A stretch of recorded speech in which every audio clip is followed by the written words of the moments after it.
All right, shalom everyone. Peace of the Lord to all of you. I hope you can hear me. Uh, Today we will have a little bit fun with the Abdul, trying to defend other Abdul and to try to defend his prophet. All right. One of the funny things about Muslims, uh, they always try to present themselves that they are victims. And I will show you an example. So this guy is saying, smile to Jannah. Brother, you smile in Jannah you will be effing, even boys. Muhammad Hijab controversy with GB News. What happened, smile to Jannah? And by the way, I invite you, if you're there, if you're a man, to come and debate me. But we know. You are just immature like Aisha. Go.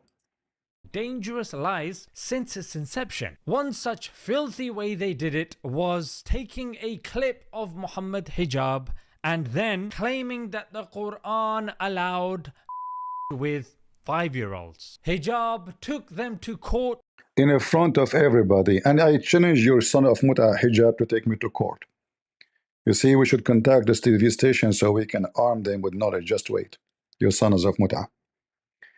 I challenge you to show me where in the Quran it says you cannot if 5 years old.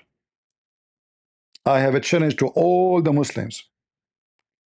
Did you hear what this coward he said?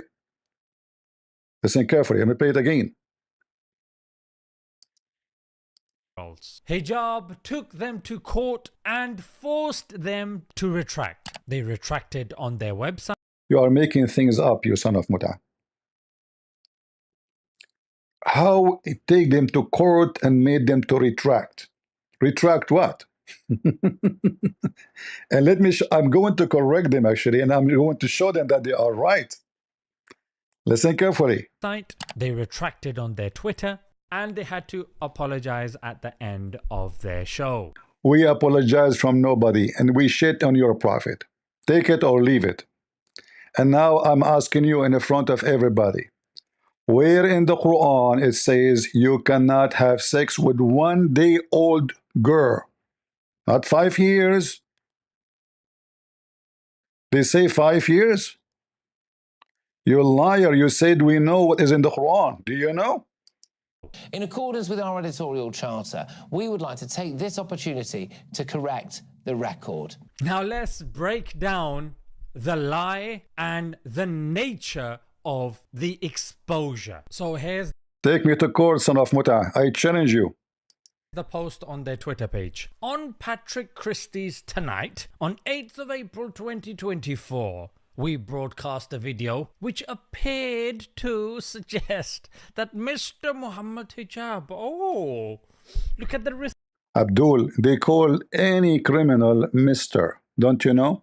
Like as an example, in the humility case, which is Muhammad Hijab called by the judge as a liar, in the paper it says Mr. Muhammad Hijab. Yet the judge, he called him liar more than 20 times. Don't you know that even rapists in the court, they call them Mr.? This is a professional language. By the way, you are a Mr. too, but you are a Mr. Bean.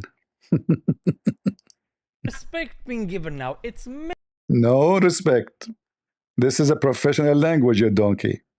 If you go check when they report even about a rapist, they say Mr. etc. was arrested. You idiot. You think people fear you, don't you? Mr. Piece of shit. Mr. after he took you to court, yeah? An Islamic scholar, yes. Yes, you know, they are ignorant. They think somebody graduate from Azhar University is Islamic scholar. What the degree have to do with being a scholar? Based on what you stupid Muslims claim, that Mimi Hijab is a scholar, that means the hundreds of thousands of students who graduated in the last 10 years from the Azhar University are scholars. Look like, the ground is popping up scholars in Egypt. By the way, based on what you are saying, that somebody graduated and have a degree in Islam is a scholar, that including the ketchup boy, Uthman ibn Farouk, who do not even know how to read his Quran. Go, tell us more. Yes, indeed, he is, because he's graduated from Azhar in Egypt. See, he is a graduated from Azhar. That make him a scholar. That isn't new to me. If somebody graduated from university, he is a scholar. Well, that means I'm a scholar too. I graduated from Islamic University. I am al-Bukhari. Al-Bukhari never graduated from Islamic University. Which one?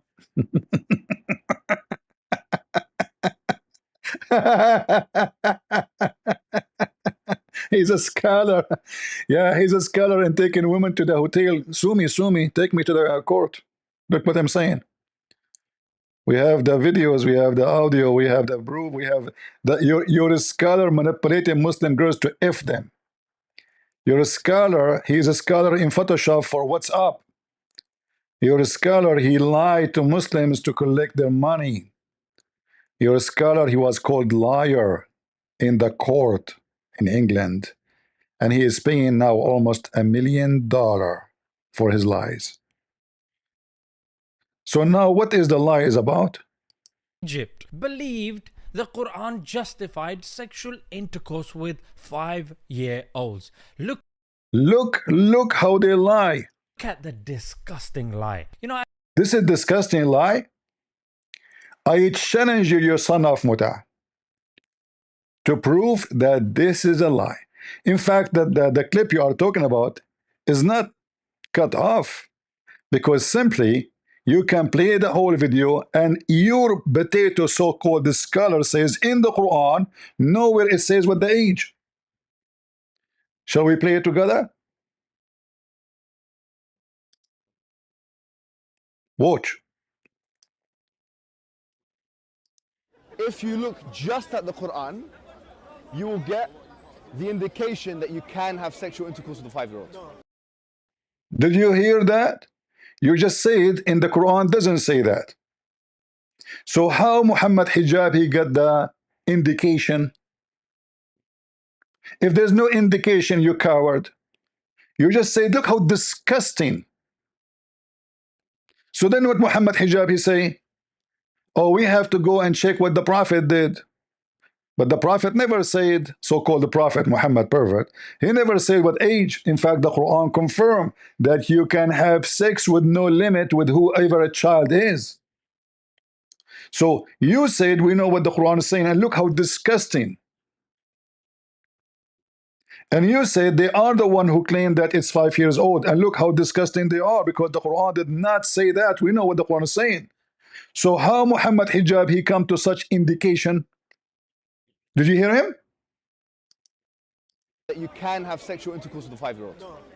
The reason why it's haram to have sex on, you will get the Quran.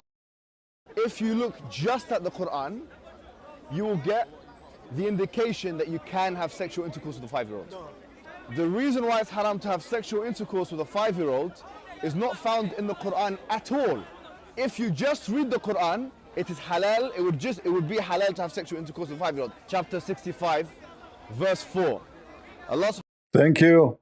Hey, see, he's a scholar. He remembered a verse in the Quran. It says it clearly, speaking about divorcing children's. And you coward son of Muta, you say to me, nowhere in the Quran have such a thing. So are you saying that Mimi Hijab, when he said the indication of the Quran, will make you believe so? Intercourse with 5-year-olds. Look at the disgusting lie. As Muslims, we read the Quran regularly. If intercourse with 5-year-olds was something that was permitted, you'd see Muslims doing that flipping. Exactly. You will see Muslims doing that. And you did. Because Aisha, when she said she was 6 years old, 6 years old in the calendar of us is 5 years old.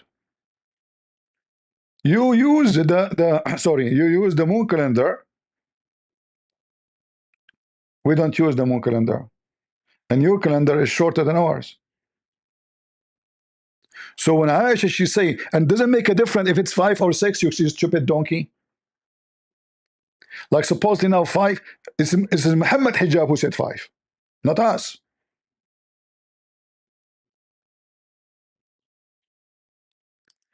Aisha, she said,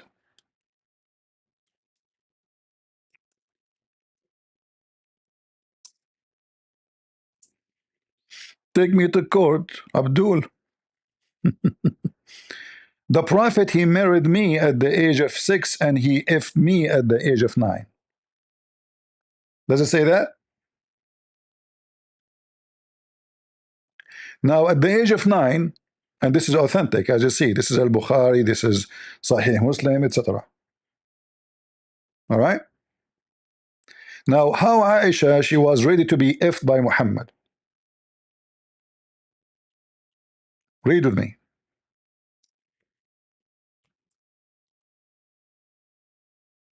And this is what Mimi Hijab was explaining. And we will play the video. You F a girl, it doesn't matter what her age is. You F her when you think physically she can take it. And I will prove, not only from your Mimi Hijab. I mean, who was Mimi Hijab? He's just a boy. He got famous because of David Wood. Otherwise, just a kid. Idiot. This is the one, the Shia, they call her a whore. Because there's a hadith, she says, we decorate girls so we can hunt men of Quraysh. And this is a Islamic Sunni hadith. So according to your prophet wife, so-called wife, Aisha, she was so little and so small physically. And her mother, she was forcing her to eat certain kind of food for the purpose of what? To be effed by Muhammad. Read carefully. It was narrated that Aisha said, my mother was trying to fatten me. Trying to what? Fatten me. What the purpose of what? What is the project we are working in? Fatten Aisha, adding some pounds. Adding some pound to her vagina, to her butt. When she wanted to send me to the messenger, so what is the purpose of fatting me? To be effed. And this is telling you that they want to send her to Muhammad. But she is not. She cannot take it. He will kill her if he sleep with her. So what is the solution? Her mother, and what was the age at that time? She is not 6 years old yet. She's not 10 years old, sorry. She's not 9 years old yet. She got married at the age of 6. How in the world you marry 6 years old girl? And then we will go to your lie about Rebecca so we can laugh at you. So my mother was trying to fatten me up when she wanted to send me to the Messenger of Allah when she got married. And which means they try to fatten her since the second they get married. Right away.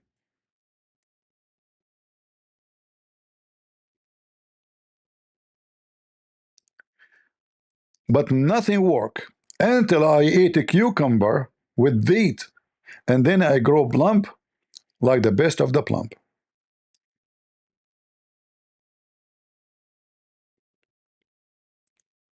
And now we will understand what Muhammad Hijab was saying. Read carefully. So listen carefully. Sexual intercourse with a 5-year-old. Chapter 65, verse 4. Allah subhanahu wa ta'ala tells us who you can divorce and who you cannot divorce. And then he says, وَاللَّائِ لَمْ يَحِدْنَ. وَاللَّائِ لَمْ يَحِدْنَ. And the ones who had never been pubescent before. Never. And by the way, this is very important, yeah? I want all Muslims to be aware of this. The reason why we don't have sexual intercourse with 5-year-olds and 6-year-olds and 7-year-olds or whatever is not because of puberty. Not. Wait a minute, what did you say? It's Did you not hear? because of puberty, because that verse in the Quran actually says lam yahid. They never had puberty before. You can't go around that. The Quran doesn't say anywhere in the Quran that the woman has to be pubescent. I dare you to find one verse in the Quran where it says you're not allowed to marry someone based on harm, or you're not allowed to have sexual intercourse based on harm, or you're not allowed to marry someone based on puberty. Get me one verse in the Quran which says the woman has to be pubescent. You know, in the Quran it says. And by the way, do you know why the conversation is going in this direction? They are Muslim debating Muslims. If they are in front of a Christian, they would deny what they are saying. This is a debate between Muslims. So the laundry, the dirty laundry of Muhammad exposed. If they are speaking to Christians, they will say no. So what Mimi Hijab he said, nowhere in the Quran it says based on harm. In fact, I want to ask Mimi Hijab where it says in the hadith based on harm. In the hadith of Muhammad. You cannot find it. If you say to me, scholars say, will that mean you Muslims are not following Islam because the Quran never says so? If Allah never says so, that means Allah don't care for so. The Muslims, the filthy Quran, the yellow page of Muhammad,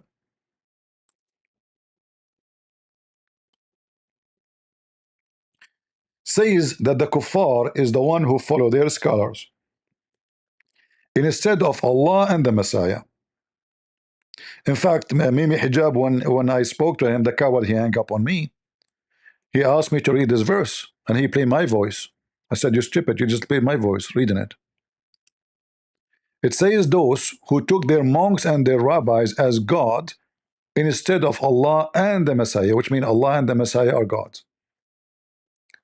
But those who take their monks, which mean their scholars, their rabbis, their scholars,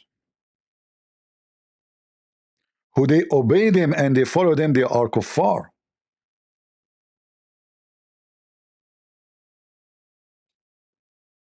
And those who follow their scholars, they are trying to mute the light of Allah. So look at the hypocrisy of the garbage of Muhammad. If the Christian, they follow their scholars, they are guilty and they are bad and they will go to hell. But who the Muslim they follow?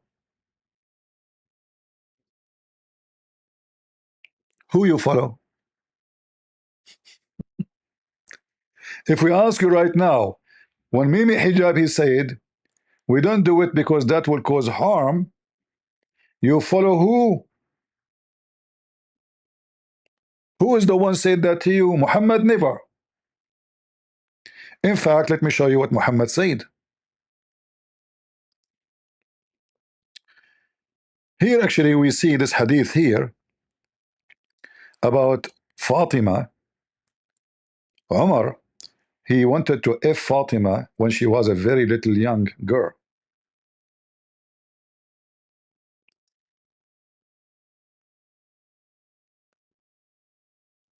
It was narrated from Abdullah ibn blah blah blah that the father, his father said, Abu Bakr and Umar, may Allah please be pleased with them, proposed marriage to Fatima.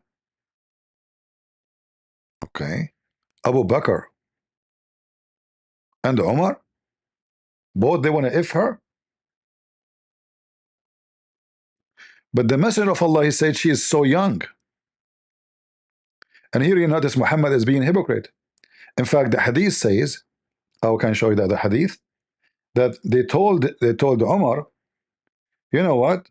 He is saying that to you because he don't want you to F her.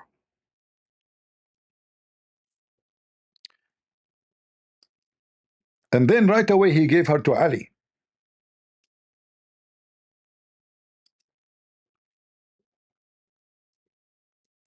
And not only that,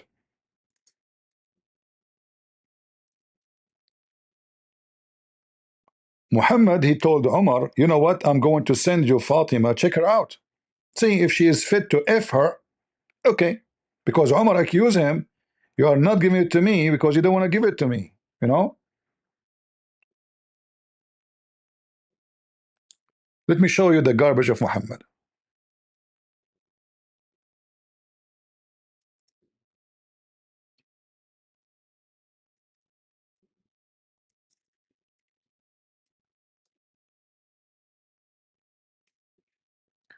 Abdul, we have all your garbage here.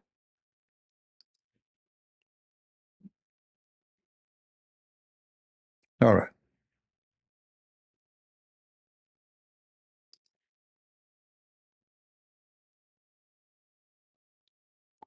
Uh,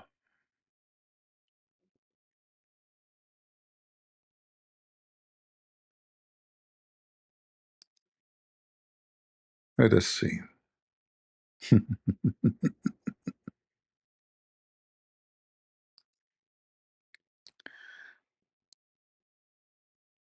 Let us get the story for you. And we don't make things up.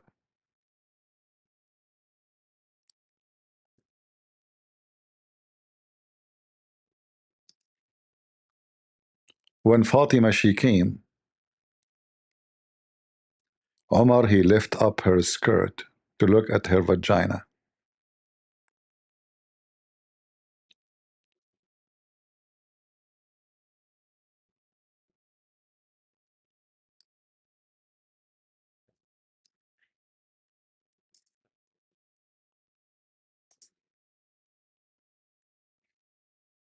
I'm trying to find the hate in English. If not, we will use the Arabic one.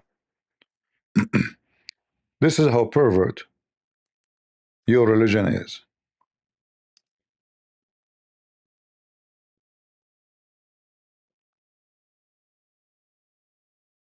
Here we go.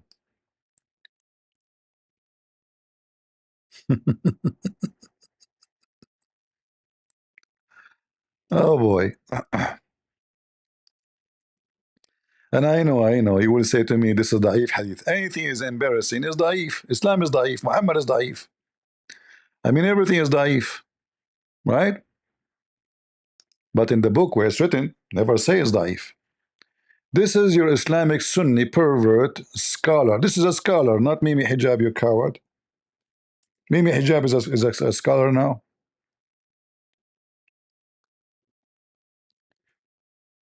Musannaf Abu Bakr Abdul Razzaq. The book name Al Musannaf, Musannaf Abdul Razzaq. All right. And this is volume number 6, page number 163. Hadith number 10352. Omar he asked for the butt of Ali. Sorry.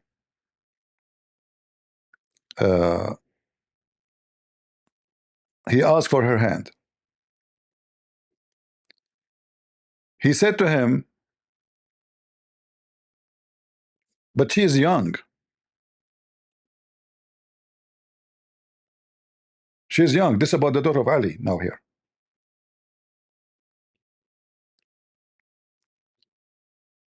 She's young. You know, what are you talking about? How I can give you this child? She's so young. Omar asked Ali for his daughter in marriage, but he said, she is young. Okay.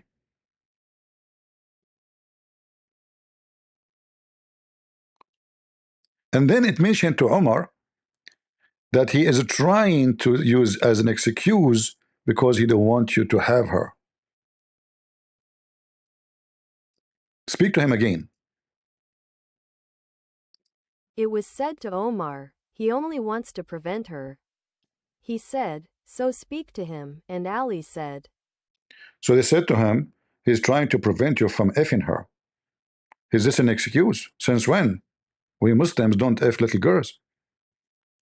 So Ali said, okay, I'm going to send her to you. If you think she is fit to be your wife, it's up to you. All right? Ali said, I will send her to you, and if you are satisfied, she is your wife. So remember, this is Ali and his daughter. And if I make a mistake in the beginning, I said Muhammad, you know, this is Ali. So, okay, I will send it to you. If you like her, this is the same, you know, like second day. This is not next 10 years after, you know. What Omar he said when she arrived to his home. So Ali he sent her to him, and then Omar he lift up her skirt to check her body, and then she screamed at him, little kid. She said to him, if you are not the caliphate, I will cut your neck.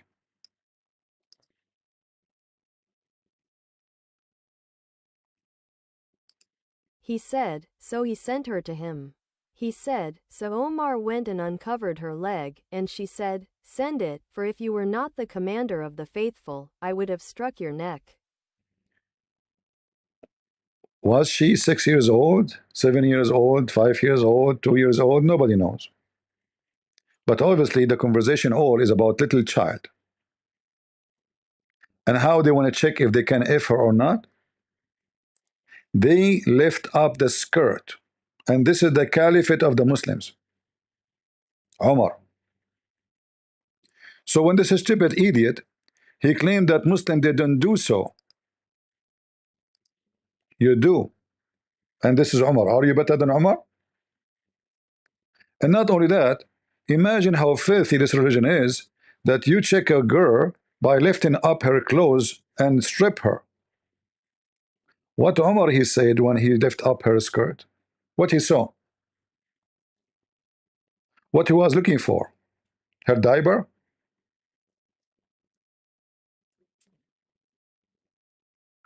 Are we done? No. We did not even start yet.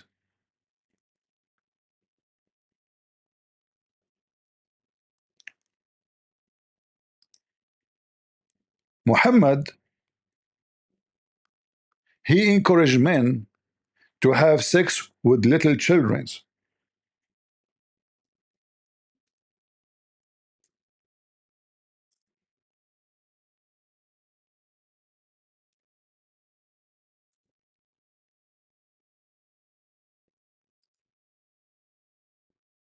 And how we can prove that those are little, very little? There's no age, no limit. So this is the story, and this is Sahih Bukhari and Sahih Muslim, as you see, and all of this is authentic. All of this is authentic.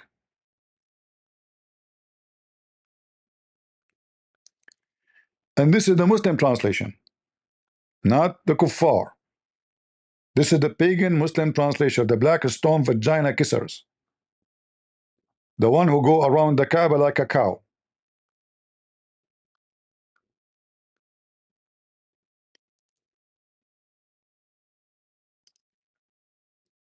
Let us read the shortest hadith of them. And this is Bukhari. My father died and left 7 or 9 girls. Left what? 7 or 9 girls. This guy, he just have girls? Okay. And I married a matron. Allah Messenger said to me, O Jabir, have you married? I said, yes. He said, a virgin or a matron? Here the word virgin is a false translation. It doesn't say virgin, and I will show it to you. It's not about a virgin, about a kid. A kid or a growing woman? Read with me. I replied, a matron, sorry, a widow. He said, why not little kid? Again, they put the word virgin. So you might play with her, and she with you. She play with you. What we are talking about? What play with her? What play with you? What do you mean? Read carefully. And you might amuse her. You will not amuse a growing woman, mature woman, but you can amuse a child, little candy, a toy. Huh? You play with her. We are talking literally about playing with kids. This is the purpose of such a relationship, so-called marriage. And she amuse you. I said, Abdullah, my father died and left girls. I dislike to marry a girl like them. Translation is trying to deceive us. What do you mean he left girls? He left orphans.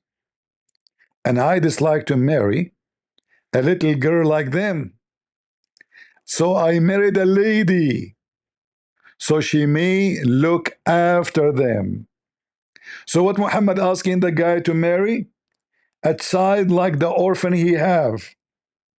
The man, he did not marry an old woman. He married a lady, not 90 years old, a young woman. She can physically take care of 7 or 9 girls, little girls. This is your pervert prophet trying to manipulate a married man and say to him, why? Why you go for a woman? Why you don't go to a child? And look how the Muslim translation vary from place to place.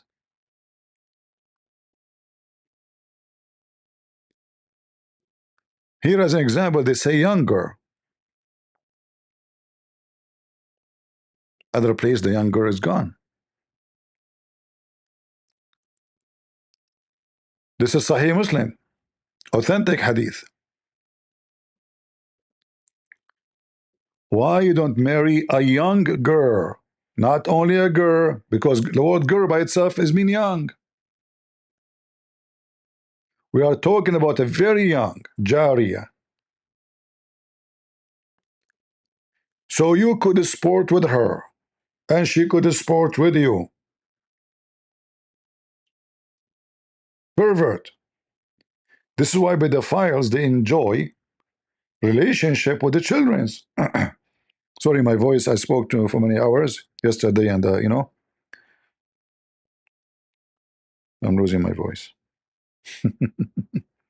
How disgusting, Abdul said in the video. We Muslims, we know the Quran, we read the Quran frequently, brother. First of all, look how filthy Muhammad is. Is the man complaining? No. Is he unhappy with his marriage? No. Why trying to persuade a man already married to go after little children's? What do you think if somebody saw your son-in-law going home and he say, hey, why you marry someone she is 20 years old?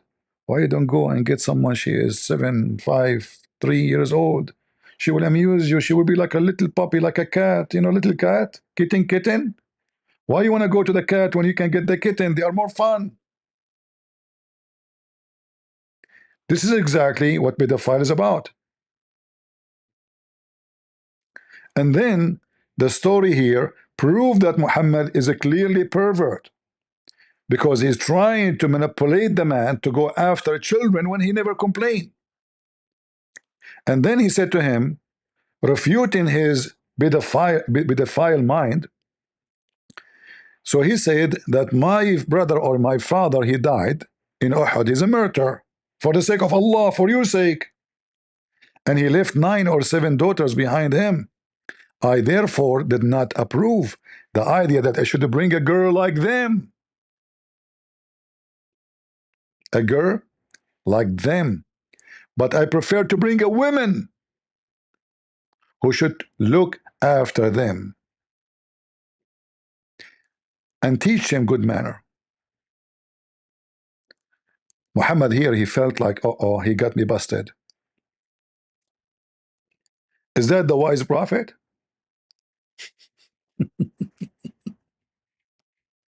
You Muslims are not pedophiles?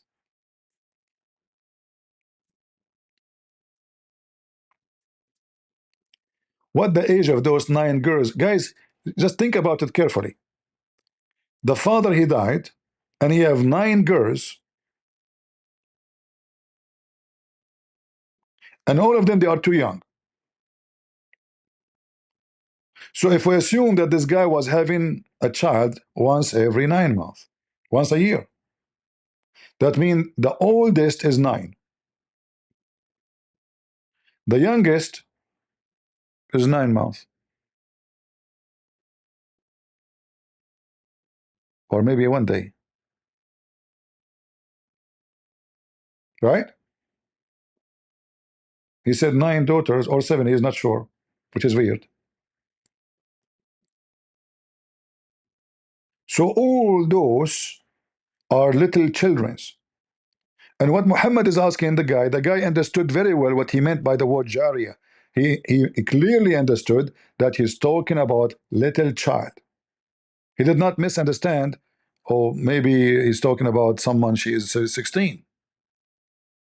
No. That's why he said, I therefore did not approve of the idea that I should bring a girl like them, but I prefer to bring a woman who should look after them and teach them good manners. A girl like them, like the orphans. In fact, if we go to the Quran, you see the Quran encouraging the Muslim to F the orphans.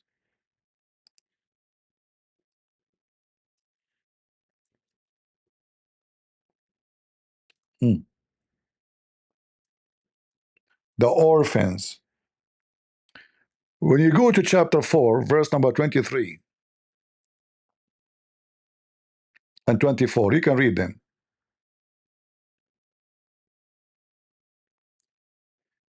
It mentioned to you that you can F women who they are married. All right? You can. But what about the orphans?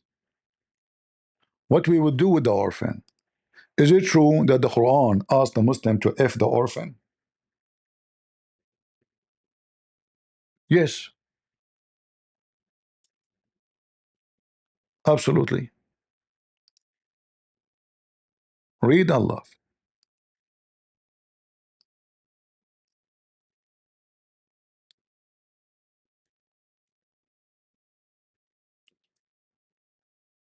So the Muslim cannot do charity to an orphan without effing the orphan. Is that right?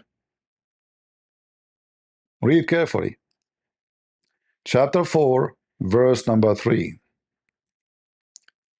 And if you are not be able to deal justly with the orphans, girls. What he's talking about?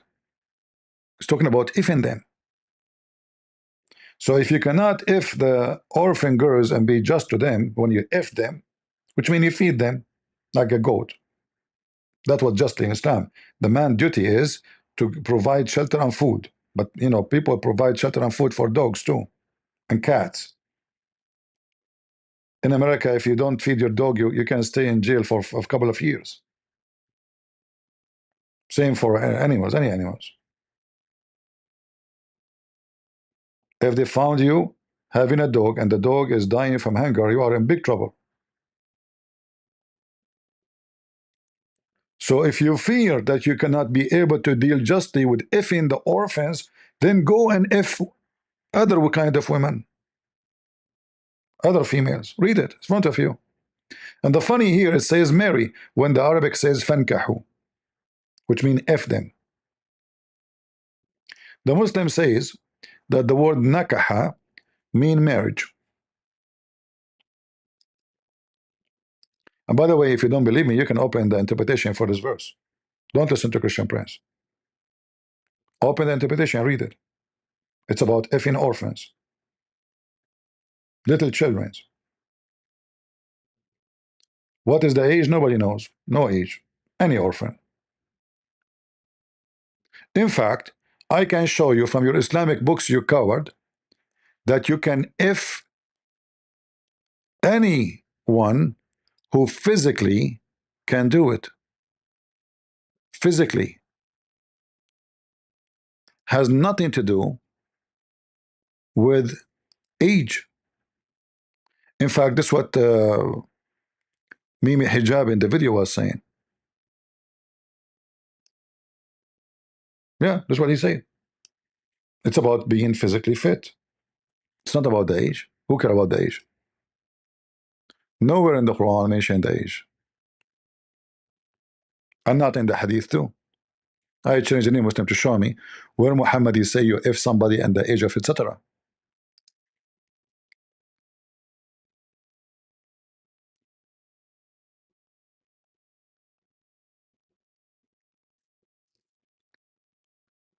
By the way, the hadith I mentioned to you about effing, about Omar looking at the legs of Fatima, the Muslim scholars, they agree that the husband who want to marry a child, he can look at all and anywhere there's meat. Anywhere there is meat.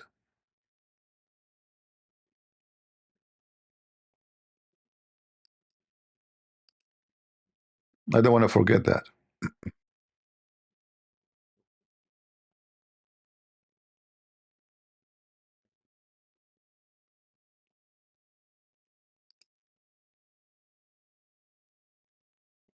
And I can give you the reference with no mercy.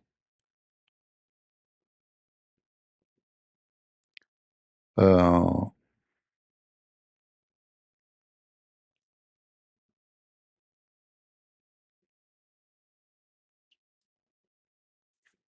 let me see.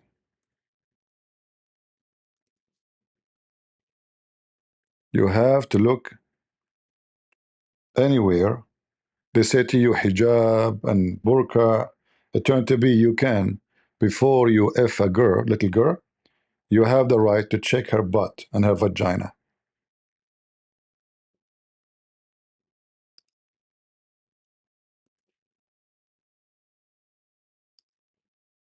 Check it out.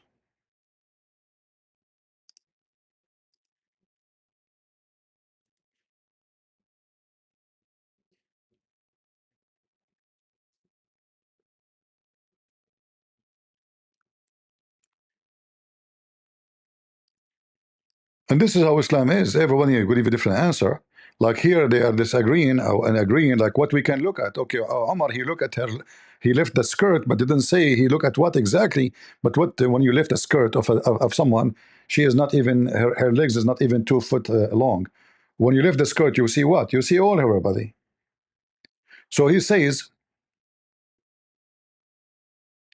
Al-Uza'i, he said, that you can look at the meat and all. Al-Azai said, he looks at the areas of flesh, and Dawud said, he looks at her entire body. Other scholars disagree.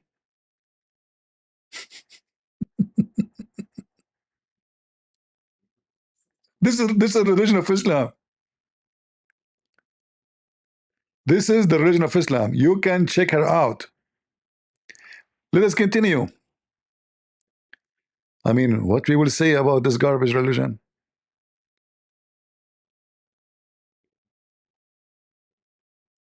Like if you go here, actually, it says you can look at the face, at the hands, at the legs. What? What? Legs? Read.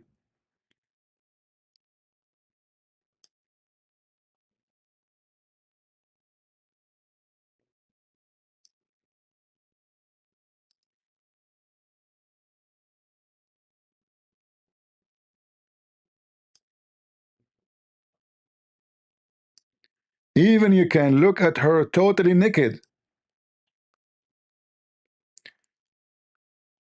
One of the scholars, he says, he looked at her face and her hand. The second, he said, and then after that, he look at what is usually visible, such as her neck, legs, and the like. And the third, he said, he looked at all of her private part and other things, as he stated that it is permissible to look at her naked. Naked. Am I making things up? You coward son of Muta?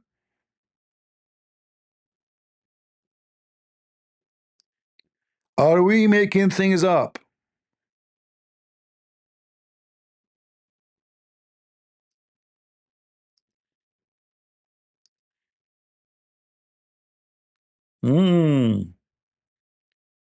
You are making things up. You liar. Where the scholars say that?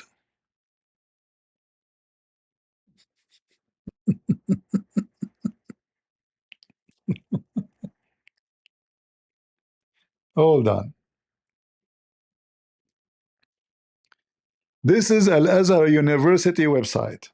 This is who? Brother, this is where Muhammad Hijab graduated, brother. What the heck? He graduated from there? So now he knew this? This is Al Azhar University.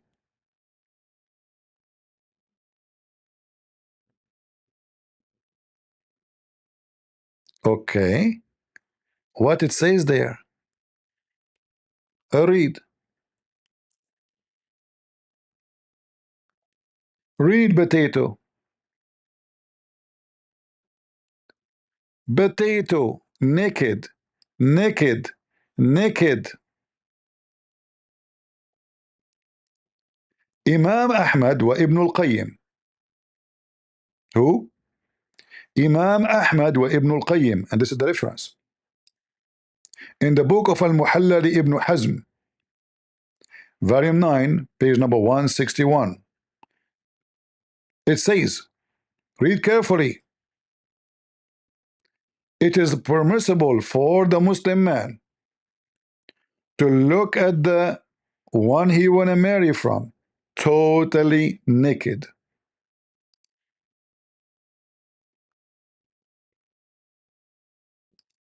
Ibn al-Qayyim stated that Imam Ahmad stated in a narration that it is permissible to look at a naked woman. See Al-Muhalla by Ibn Hazm, 9161, Dar al-Fikr ed. What the heck?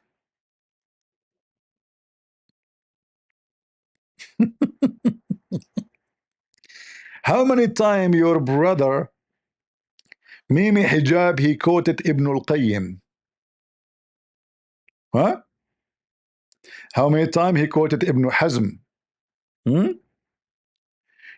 So your Muslim daughter, she wear hijab and burqa, and now Muhammad Hijab is coming to ask for her leg. She have to do striptease, huh? You know what? This is a very good religion. Tomorrow I'm going to go and ask for the hands and the legs and the butt of Muslim girls. But as you know, I need to see first. Are we lying, Muslims? Is a Christian Prince providing fake Darul Ifta'ul Masriya, the house of fatwa in Egypt? Do you see it? The house of what? Fatwa, the highest authority of fatwa in Egypt.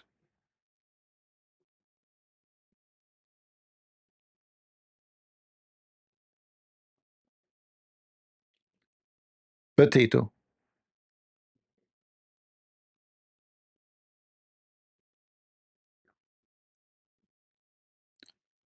And pervert. Potato and pervert. Are we done? No. I wish. Seriously, I wish. We did not even start yet. I'm going to flood you with your poo. Muslims, you are talking to Christian Prince. This is why all of you avoid debating me. This is why. Okay. Forget about this and forget about that.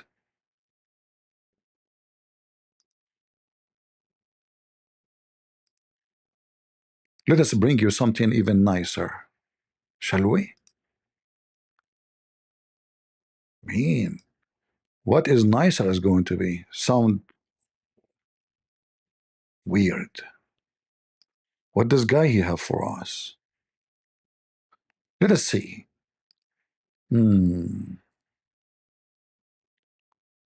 Let us see. Let us see. Let us see where we will go.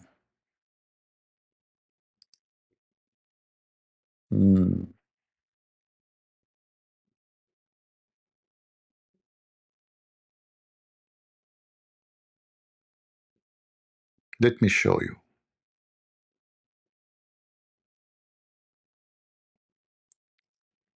Are you ready?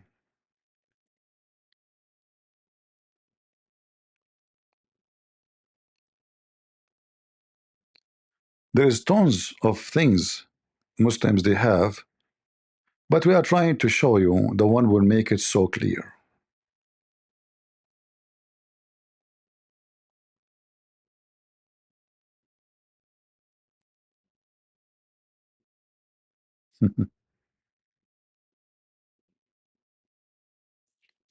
Read carefully what I will show you. And I'm not going to show you Shia. Later I will show you what the Shia, because you Muslim Sunni and Shia, both of you are pervert. Both of you are pervert.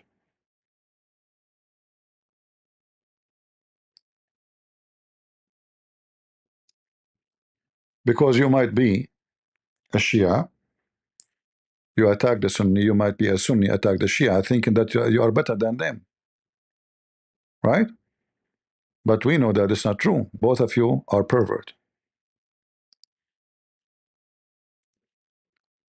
Read with me again. What is the age of a girl you can enjoy her? What about an infant? What? Infant. Can a Muslim marry an infant? Read the title, guys, of the study and the article. The website is The Way to Islam. What is the name of the website? Islamway.net. May Allah bless you, brother.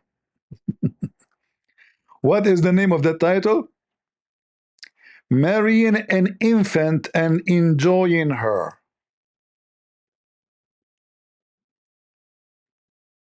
Marrying and enjoying a baby girl. Not a baby girl. False translation, infant. Let's go back.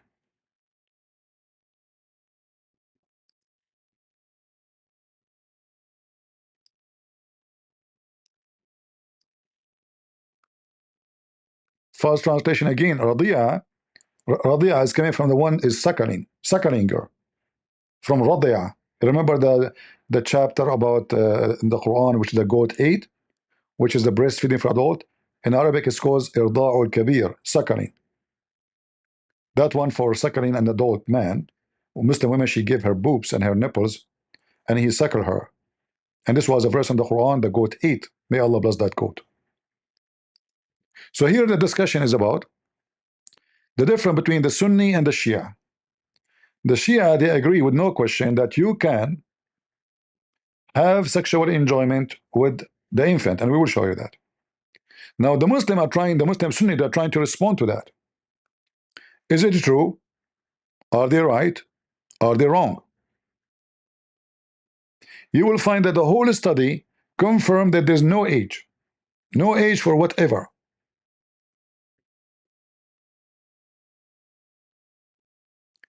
Look what it says here. It's mentioned by Abdul Razzaq in the book of Al-Musannaf from Umar, from and Ikramah قال, he said, Umar, he did marry.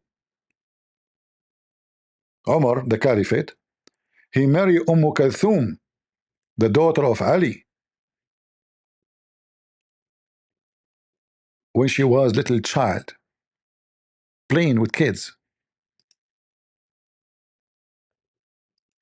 He said, Umar ibn al-Khattab, may God be pleased with him, married Kulthum, daughter of Ali ibn Abi Talib, while she was a slave girl who played with the slave girls. The word slave here is a false translation. She is little girl, little child. A runner, Jariya, a runner. It can come as a slave too, as other meaning. A runner, a playground girl. All right? Little child playing in the street. So this is Omar. We showed you he asked for the hand of Fatima. He did not give her to him.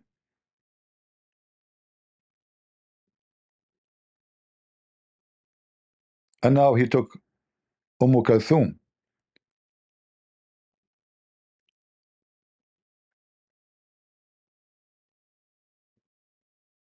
In the book of Ash-Shawkani, it says, in the book it's called the Nile, It says that all of them, they agree that it's allowed to the father to marry his little daughter, which is still never get married before, you know, even if someone like her cannot be ifed,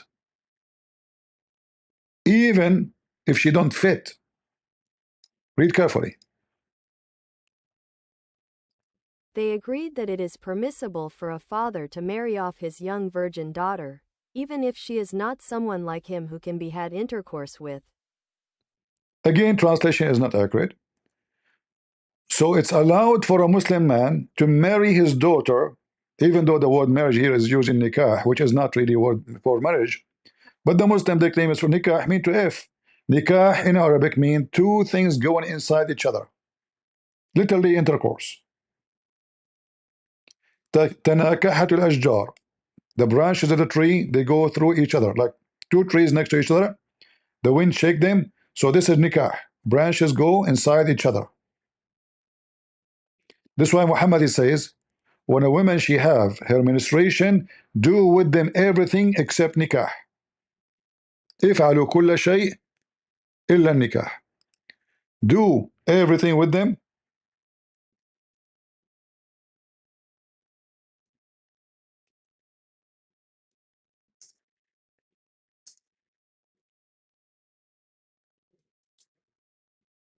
except nikah. And then they say to us that the word nikah means marriage, which is absolutely false. The Muslim don't differentiate between effing and marrying, because marrying is effing anyway for them. It's all about effing. So if we go here in the hadith, you will see Muhammad saying, when your wife, even, you know, doesn't matter her age, when she have her period, do with them everything except nikah. Where is the hadith? I'm trying to find. All right, let me find the other one. In fact, here is the hadith written in different language. It says illa jima, and there's the other hadith here. It says jima, which mean the jima mean the nikah. Jima mean effing. Let us see this one. Here we go. So when your wife she have menstruation, do with them everything except nikah. You see it in Arabic? Nikah. Do with them. They are your wife already. You are married to them. So you do with your wives. You put your penis between their legs. The Prophet, he used to order his wife Aisha to put an izar between her legs, and even the blood was covering his dress, which means she is bleeding badly. Yet the pervert Muhammad cannot wait until she is done with her menstruation, even though the Quran says that menstruation is a hurt. Don't approach your wife when they are at hurt. Muhammad, he explained that to his men. Don't put it in, but you can put it around. So do with them everything except intercourse. The Muslim translate. But where is the word intercourse here in the hadith? Where is the word intercourse? Nikah. This is the word nikah.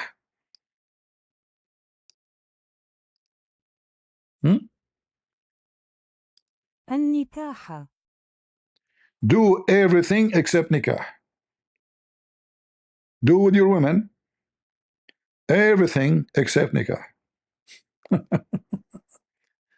We continue. We are not done. The disaster continue. So you can, if you can marry your daughter to anyone you wish without her permission, because she doesn't understand even what marriage is. Even if she is not qualified to be effed, and we show you the difference. And here they say it's not for the father to force his daughter to get married if she is mature.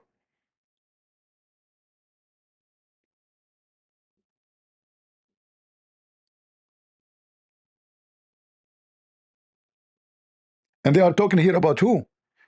The father or the grandfather. They are going like, okay, what if there she have no father? Her father, he passed away. What if she have a grandfather?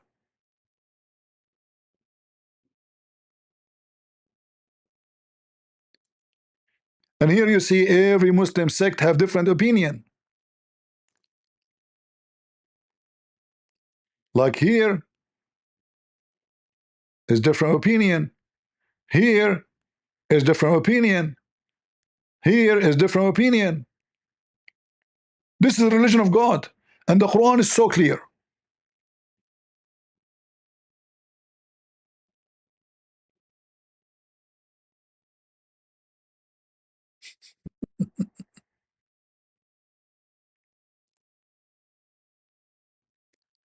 We continue.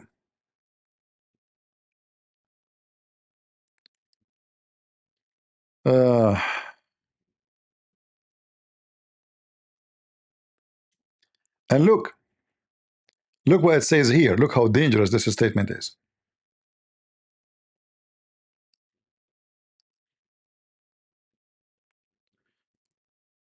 Oh, the audio will not work. Let me cut it pieces to make. Actually, I can do that if I open different page. Hold on.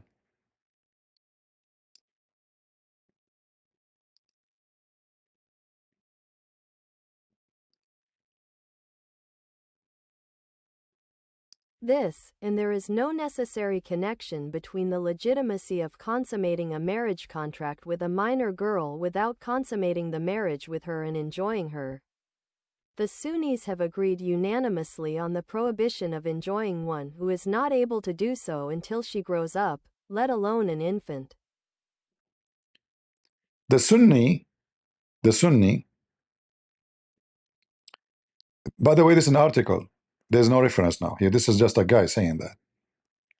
I could not find that in the article because Sunni, they have different agreement, as we showed you, that you can enjoy, you can marry an infant.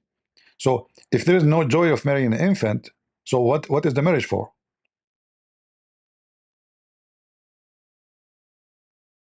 What is the marriage for? It's an infant. So here it says there's no connection, and look how stupid they are.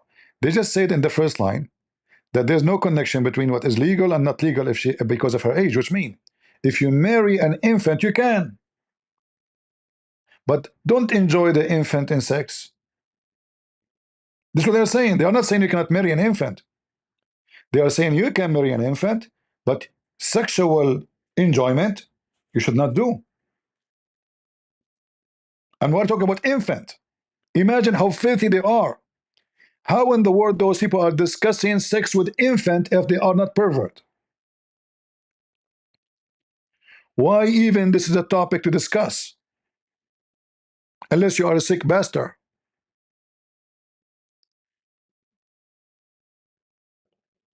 Are you with me? Why in the world even they are questioning if we can do that or not? Unless you are a pervert. Even animals will not do that. You see animals, dogs, cats, they sniff the female to see if she is mature. This is why they sniff each other. When dogs, they sniff a dog, they sniff their butt. By sniffing there, they can find their age, their even their food, what they eat. This is the conversation between them. It's a smell. So when a male dog, he sniff a female, he sniff her to see if she is in the heat, she is she is ready. You don't go after little puppy. Even dogs are better than you.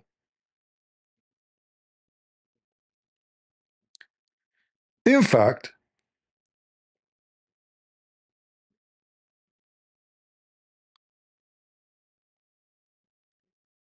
asking such a question is a proof that Islam is a religion of a pervert.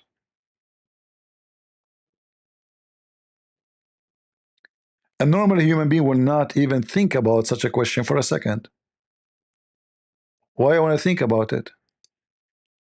How even this question come to my mind?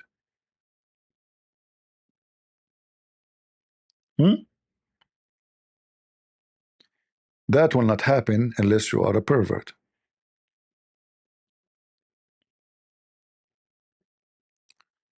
We know that Aisha, many years after marrying Muhammad, she's still playing with toys.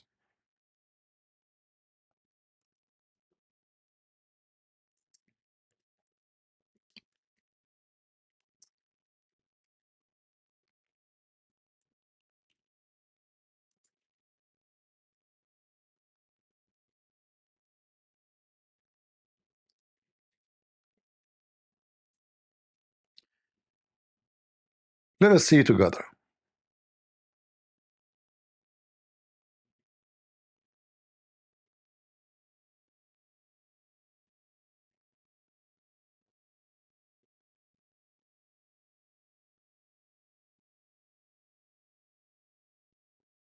Hmm.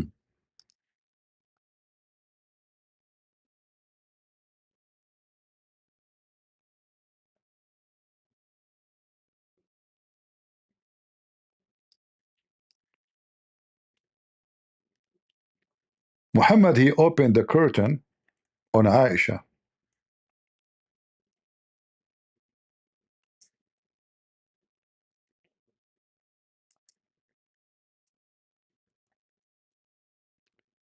He found her playing with some Barbies, you know, the old style Barbies.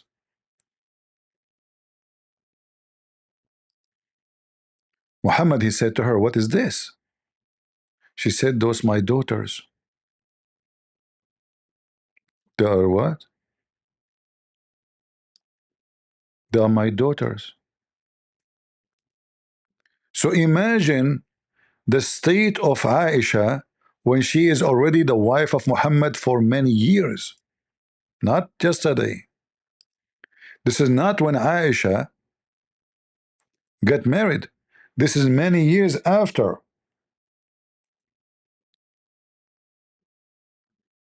Mhm.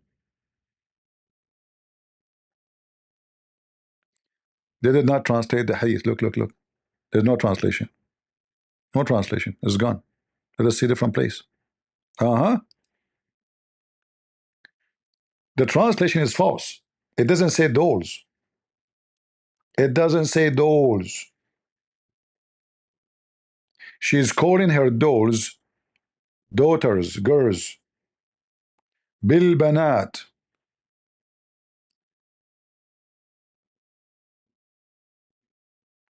The messenger, he married me when I was 6, and he effed me when he like he did the effing when I was 9, and I used to play with the dolls.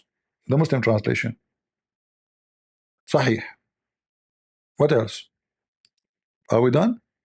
No.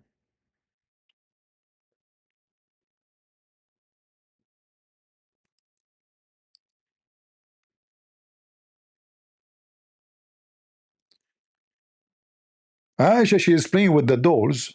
She called them my daughters. And when Muhammad he enter, she have her friends, and all of them they hide because they're little kids. They run like, oh, you know, like, you know, it's that somebody old is coming here. Let us hide and seek. And then Muhammad called them back, says, come back, play with her. Come back, come back.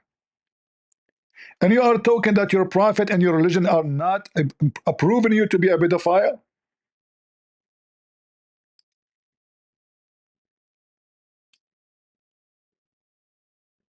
Look how many hadith. All of those. Even Aisha, she used to play with boys. Why she is allowed to play with boys? Huh? The Muslim did not translate the hadith. Look, there's no translation. They do it on purpose, by the way. They avoid anything will be bad. كنت ألعب مع الصبيان. I used to play with the boys, little boys.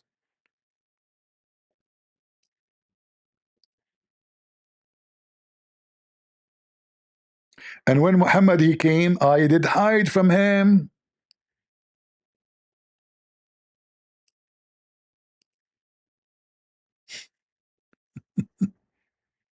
Little child. And they are saying, no, you know, you are lying about us. We know the Quran very well. You do? You coward? Breastfeeding for adult?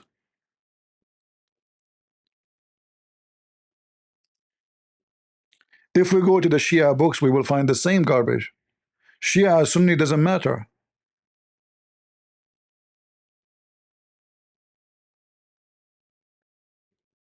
It doesn't matter.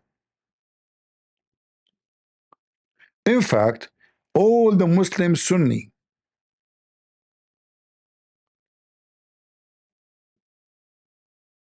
the majority of them agree that marrying a child, even if she is 1 day old, is, we showed you that as already. You know, I don't know if you have a good memory or not. We showed you that already. You can marry her, even if she's an infant.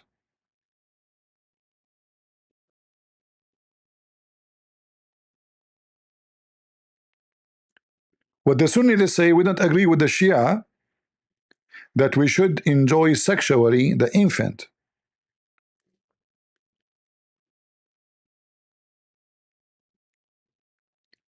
And the Muslim, the Sunni, they say you can give the daughter, your daughter, to the man who marry her as soon as she is ready to be effed. So you like you think about it. Is she ready?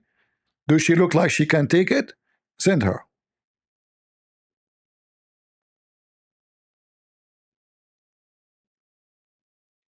Ibn Qudama said it is possible to if a little one, and that depend in her situation and ability to handle it. And he said, and that can be for little one, she can handle it, and maybe older, she cannot handle it.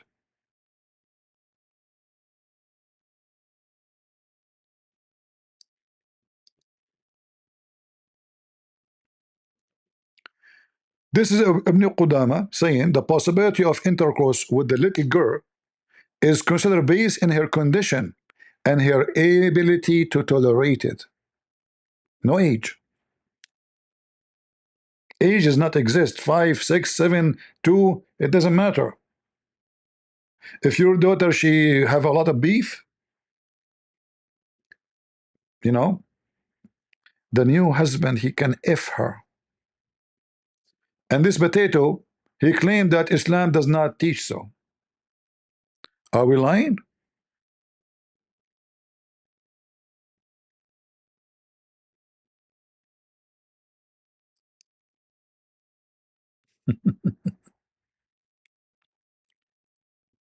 This is your garbage in front of you.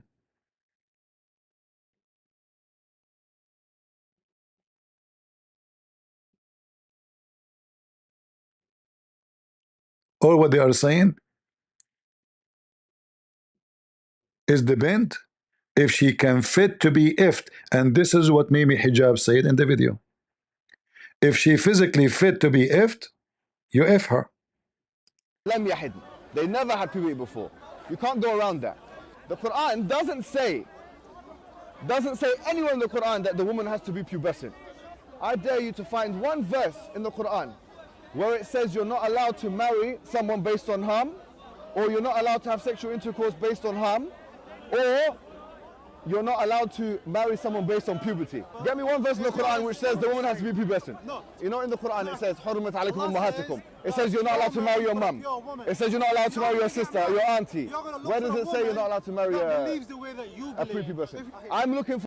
By the way, this is false. The Quran says you cannot marry your daughter, true, but this is still false at the same time. You can. There is exception. If you go in the Quran where it says وَجَعَلْنَاهُ نَسَبًا وَصِهْرًا,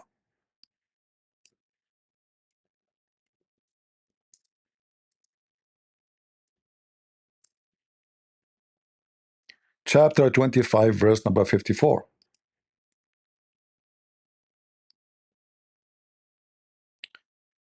And we go and read the interpretation for the verse.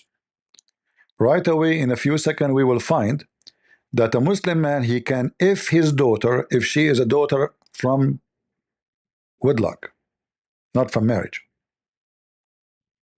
which means from fornication, he can. It's not forbidden for a Muslim to if his daughter and the mother of his daughter. Are we lying, Muslims? No, we are not. This is the official government website of the Kingdom of Saudi Arabia.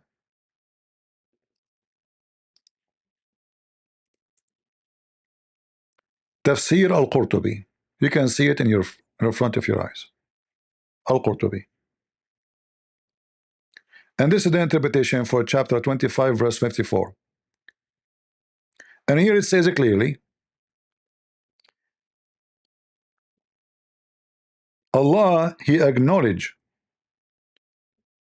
relationship by marriage. Every Muslim agree that if somebody have a child, a daughter or a girl, from that marriage, that person, that child who is born, is not to be acknowledged to be a child of the father, period. He cannot carry the name of the father. He cannot take his inheritance. He cannot be called his son. And here you see how the justice of Islam work. So the father, he if a woman, the woman, she bear a son or a daughter for him, and now neither the son, neither the father, neither the daughter can carry their father name. Look how filthy this religion is. Allah acknowledged only the relationship only by marriage. Ibn al-Arabi said, Nasab, which means lineage, is only by mixing the water of the man and the water of the men of the women by shara, which means by Islamic law, according to the Quran or even Hadith. Anything else, there is no lineage. Ibn al-Arabi said, lineage is the mixing of water between the male and female according to Islamic law. So what if there is a relationship without marriage? Huh? Let us translate and read carefully. A Muslim can if his own daughter.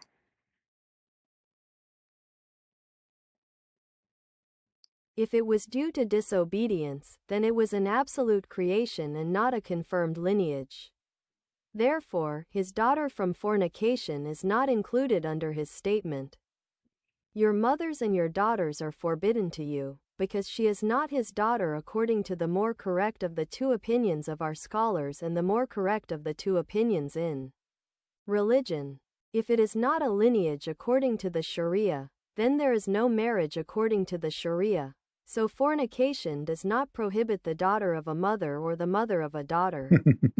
What is forbidden from what is permissible is not forbidden from what is forbidden. See? Because Allah has bestowed the favor of lineage and marriage upon His servants and raised their status, and has made the rulings of what is permissible and what is forbidden dependent on them, so falsehood does not attach to them or equal them.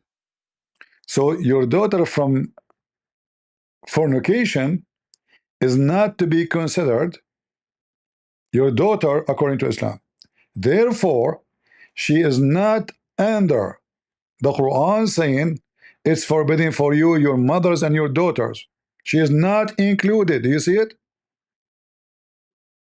Your daughter from fornication is not included under the statement of the Quran. Your mother and your daughters are forbidden to you. Why? Because she is not his daughter, according to the most accurate opinion of Islam.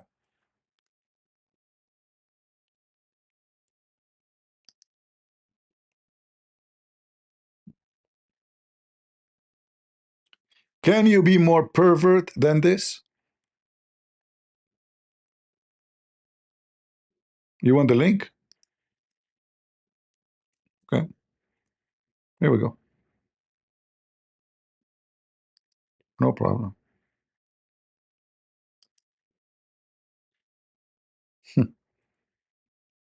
How disgusting. This Abdul was talking about what is disgusting and what is not disgusting. A follower of a pervert religion. And then the Muslims, I can give more reference, by the way,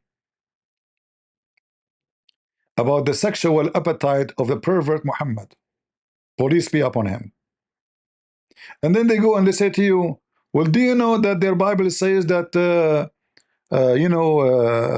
Rebecca, she married at the age of 3? We die laughing at you.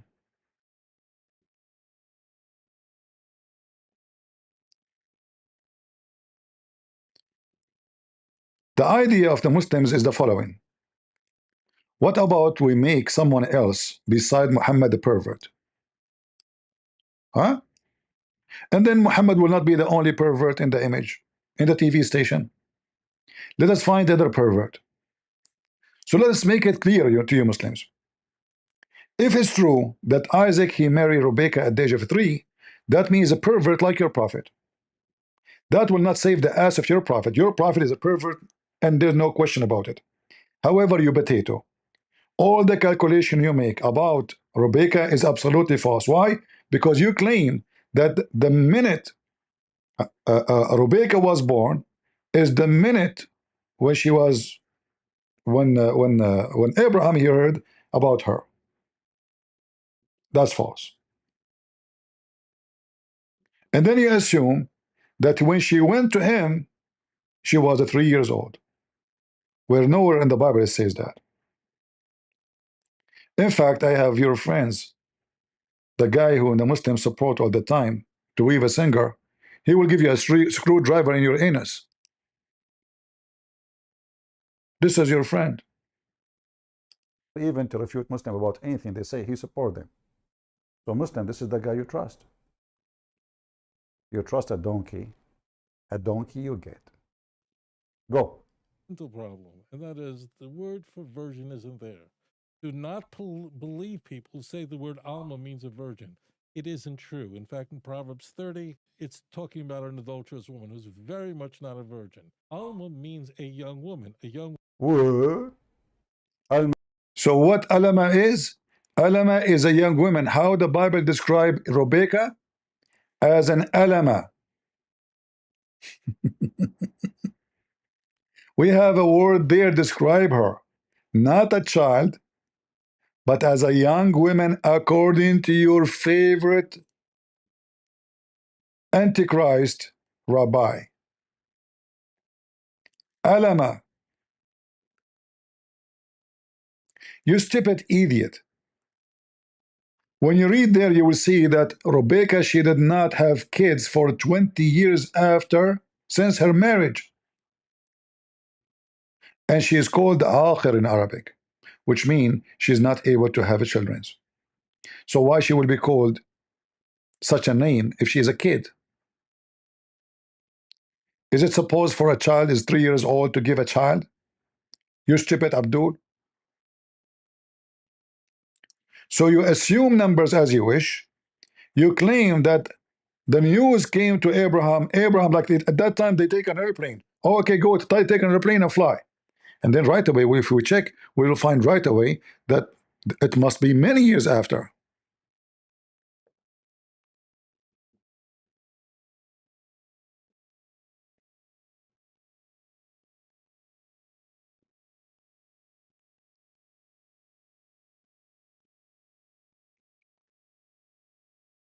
We laugh at you.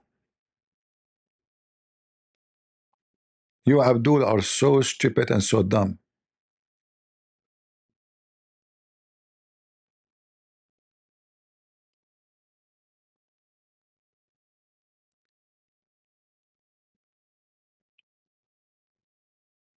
Do we have any Muslim would dare to debate me?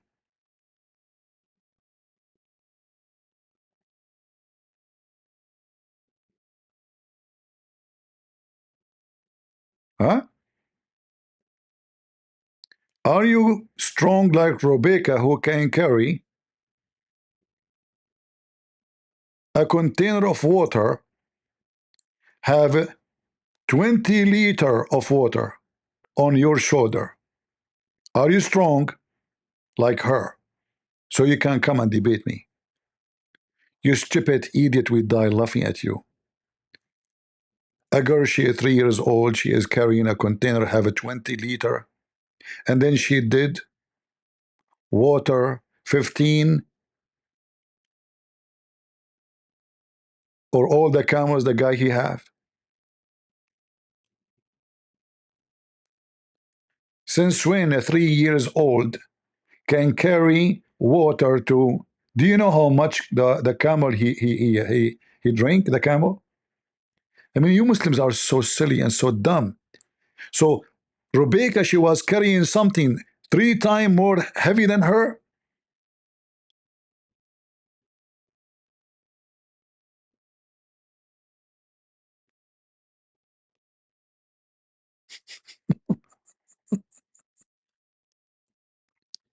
The container alone, by the way, without the water, is going to be heavier than her.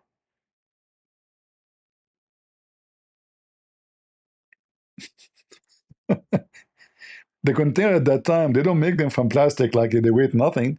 They make them from a clay. Clay.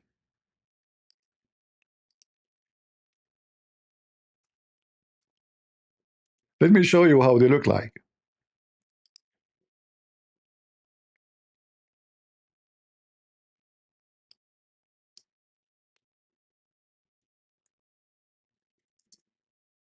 I'll try to find an image with the women carrying one, so you can compare, because if it's a picture only, you will not be able to understand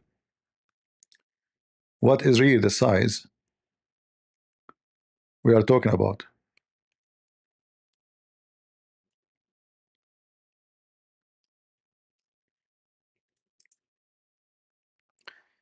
They are desperate, my friend. They are desperate.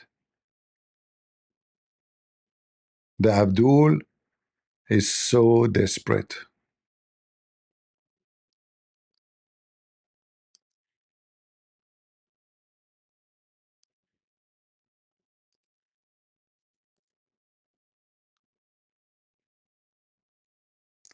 And you know what? I'm going to show it to you from Muslims post, not from Christian post.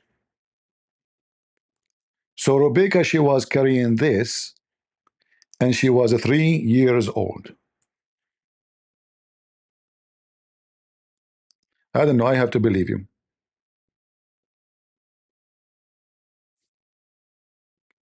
I have to.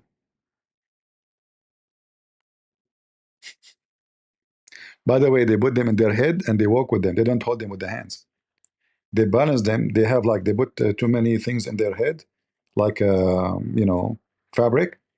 So they have a hat specifically made for this purpose, and it make like a bend in their head area.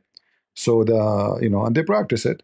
So they walk, you know, they usually they put their hand around it only when they want to put it down. But you want to convince people, you potato, that a 3 years old was carrying something 3 times heavier than her. This container is heavier than Rebecca at the age of 3 when it's empty.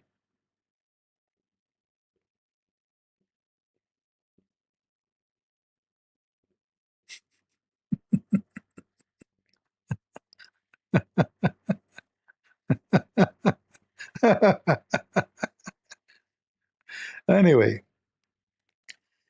desperate measure when we have a desperate time, and we Muslims are desperate. Our prophet, our books proving that Islam is the religion of pervert. So how we can cover the pervert Muhammad? We have to make everybody a pervert like him. Yeah, you know, actually, I think the movie of Superman taken from the story of Rebecca. And the funny is, the Muslim, they refuse anything the rabbi says. And if there's a rabbi, he says something agree with their agenda, right away, this rabbi, he said that. This rabbi, he said that. You stupid idiot. This rabbi followed the Talmud. The Talmud is full of sick stuff. In fact, your prophet, he followed the Talmud. And we can show you tons of, as an example, where we can find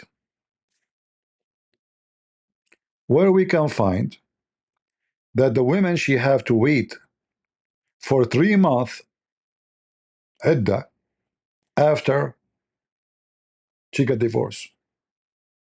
Is that in the Old Testament? No. This is in the Talmud. All your Islamic so-called practice, Muhammad lived with the Jews in the city of Yathrib, which now called the Medina, and he was copying the Jews. Everything you have.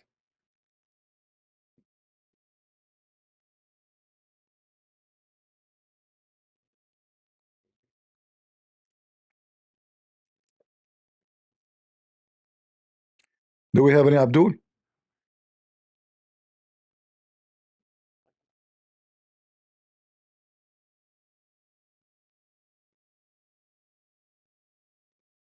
No, no, I'm not joking. You know, you can. Oh, let me ask what his name, Sheikh Uthman. He is learning from AI. Hey, catch up boy, how you doing?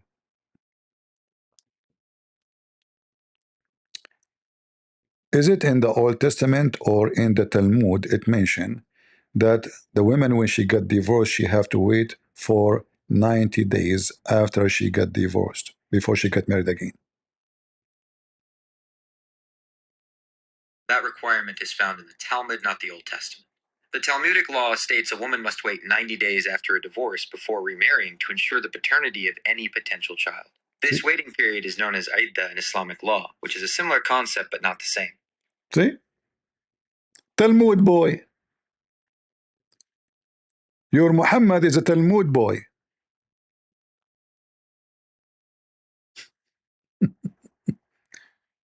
Where Muhammad he got the 90 days period?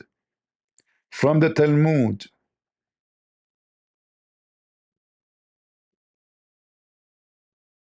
Did you hear it?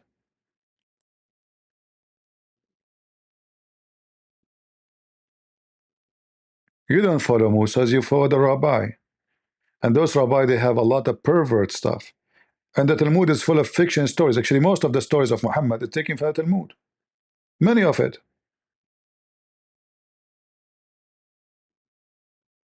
You are finished, boy. However, after all of this, I have to say, I am kind of jealous. I want to convert to Islam for some time, so I can take women, Muslim women, to the hotel, give them a hamburger, and then halal, halal burger, halal, halal. And then I F them for 3 years. And then the woman, she go in the street, she say, this guy, he F me for 3 years. I say, no, I never even know her. She's mentally ill. And then I will fabricate Photoshop what's up about her. And then I will gang the Dawah boys to support me. Because we are Muslim gangs against even Muslim women. And then we claim that we have a scholar.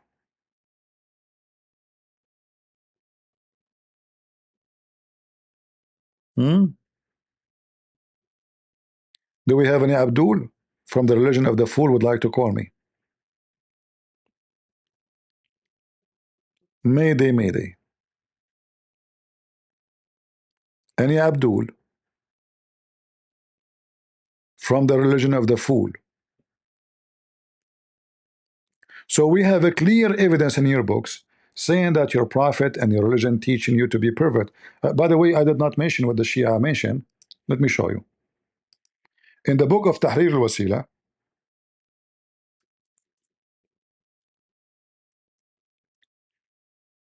the Khomeini, the founder of the new Islamic State of Iran,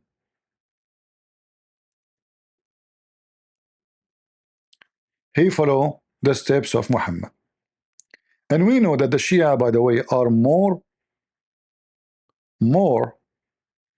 true practicing, like sect than Muslim Sunni.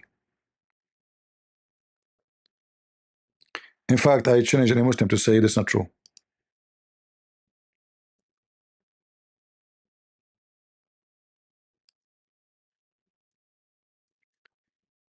This is the book of Tahrir al-Wasila.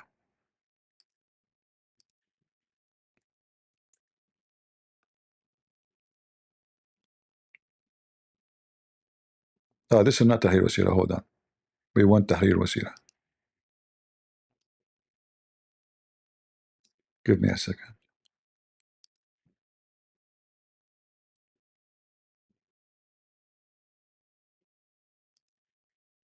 This is the book of Al-Khomeini. I prefer to give you the Khomeini book, not other book.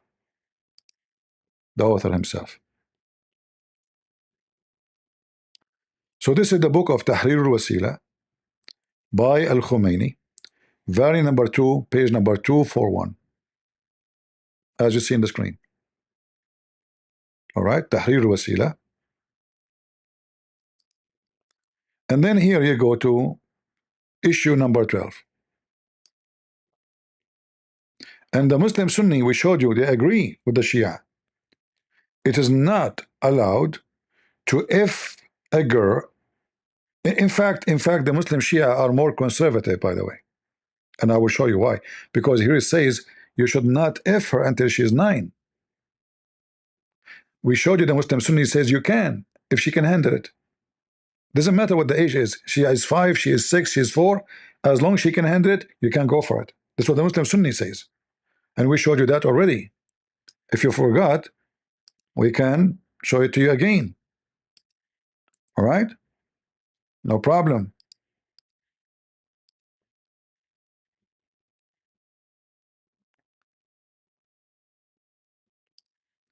Marriage.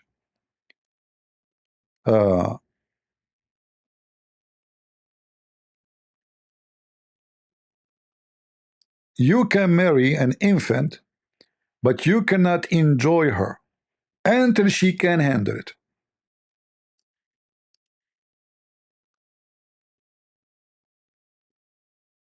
Translation here is very false. There's no minor girl. In Arabic it says radi'a, infant. In fact, the last translation is correct.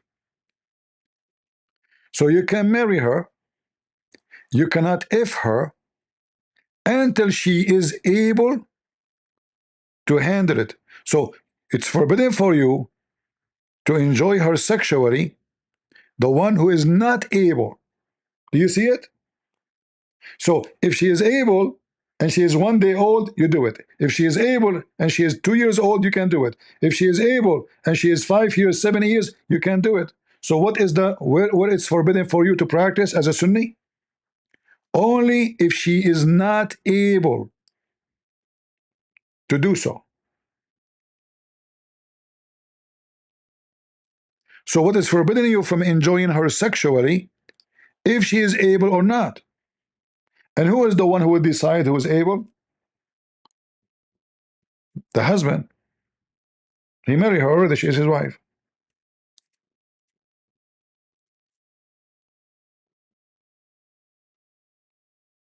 This is the Sunni. The Sunni, they agree, you can marry an infant. In fact, the Imam, the Hanbali, they say you have to if her if she is 9 already and nobody can stop you, even if she cannot handle it.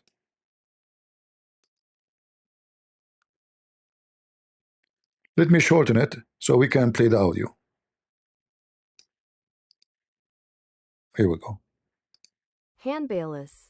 If the little girl reaches the age of 9, she is given to the husband, and they do not have the right to detain her after the age of 9, even if she is thin. Even if she is so small. Do you see it? So now, okay, before that day, if she can handle it, you take her. 6 years, 7 years, 5 years, no problem. However, what if she is so thin, so small? When she reach age of 9, you give her to him, even if she cannot handle it no more. It's in front of you. And this is the Sunni. This is the Sunni.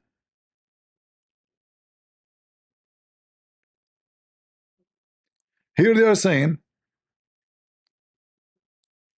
the Nawawi said, The little one should not be delivered to be effed as long the reason for not to be effed is exist. Which is that?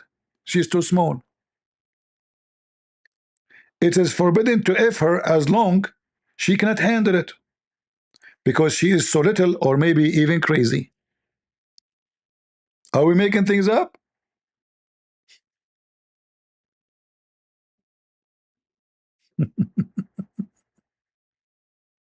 She cannot tolerate intercourse.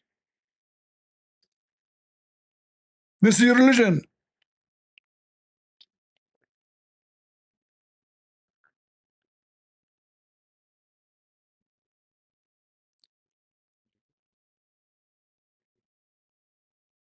So when the Muslim they speak about someone she is fit to be in your bed, they are just talking about if she can be effed without dying.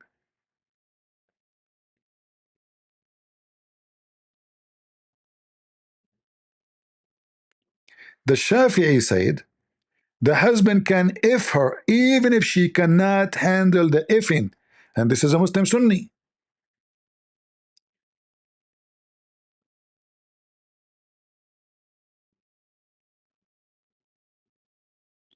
However, their family they can say no if they want, but if you wish, he can go for it. Read it. I'm not making things up.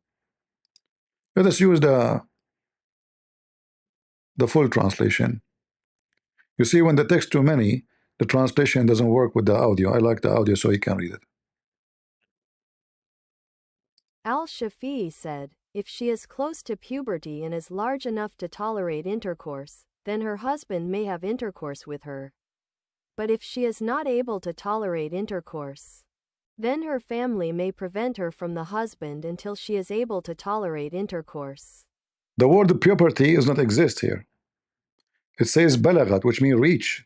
When reach large enough, the translation is false. So when she reach, if she is close to be large enough to tolerate intercourse, then her husband may have intercourse with her. But if she is not able to tolerate intercourse, then her family may prevent her from the husband until she is able to. May. All right. In fact, it says it is permissible for her husband to do intercourse with her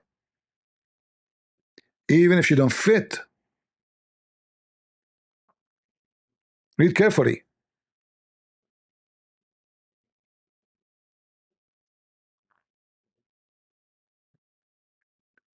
So the parents they decide, okay, our daughter she cannot handle it, but we are talking still about a kid.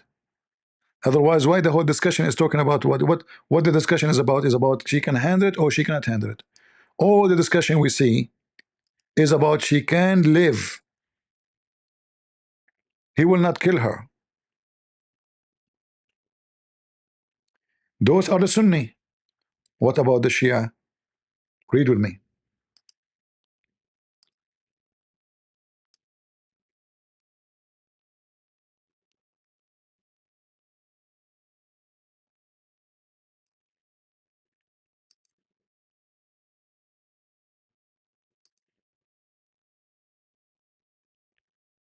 Question 12. It is not permissible to have intercourse with a wife before she completes 9 years of age, whether the marriage is permanent or temporary. As for other forms of pleasure, such as touching with lust, embracing, and thighing, there is nothing wrong with them, even with a baby girl. Even with the infant.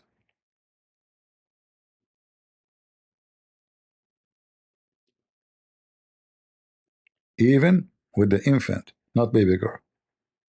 The Arabic says رضيعة. رضيعة. رضيعة is not an infant. رضيعة is a suckling. This is Islam. Shia and Sunni both is the same shit.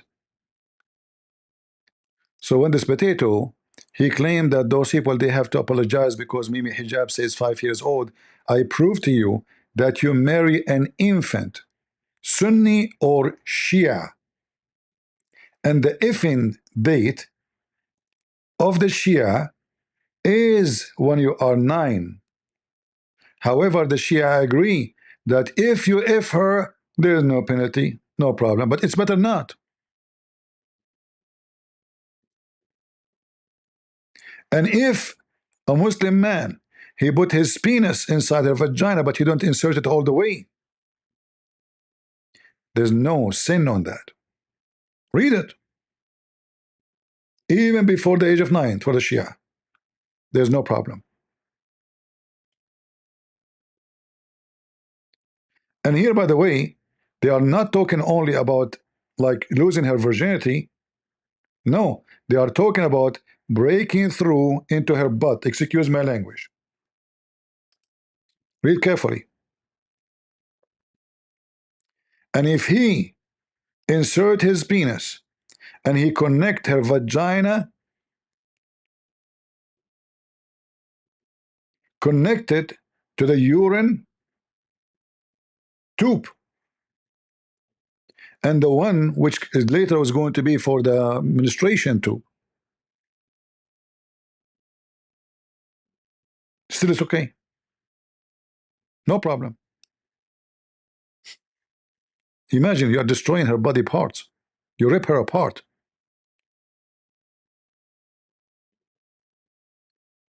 He's saying if you do that here in this case and you insert it and you break those, then she will be forbidden for you forever. In this case, this is Islam. And then you have to pay her money. So Shia, Sunni, it doesn't matter. In fact, the Shia is more better than you.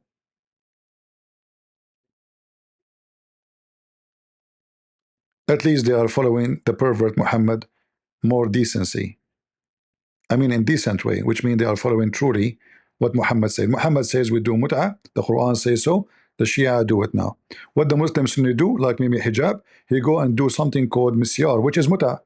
They just change the name. The Muslim Sunni are pervert. They change the name of their crimes, of their pervert action. So the mut'ah in the Quran, they say the hadith says the mut'ah is forbidden. Well, in fact, it's not. Because Umar and Abu Bakr, they practice mut'ah after, and Uthman, they practice mut'ah after Muhammad's death. So if it's forbidden, how they practice it? Tamatta'na ala ahd. We did enjoy mut'ah in the time.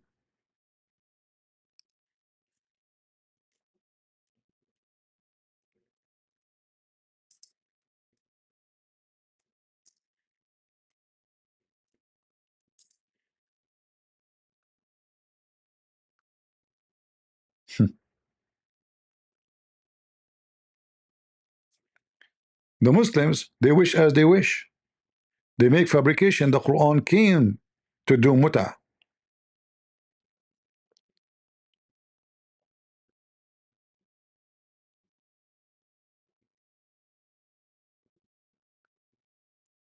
You see it?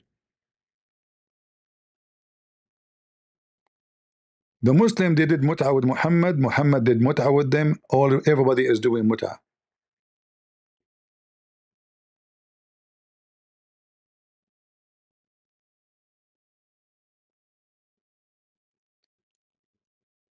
Let me show you how the caliphates, all of them, they do mut'ah after Muhammad's death, which is proving that the Muslim, they lie when they say mut'ah is forbidden. In the best scenario,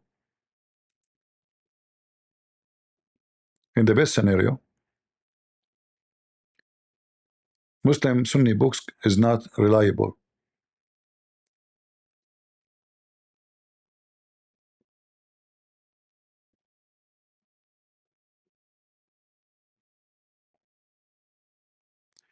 The one who forbid the mut'ah is Umar ibn Khattab, not Muhammad.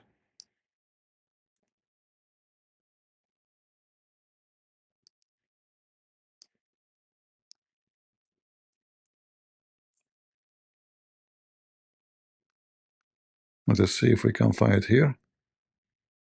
If we could not, we can find it in different way, please. Let us see.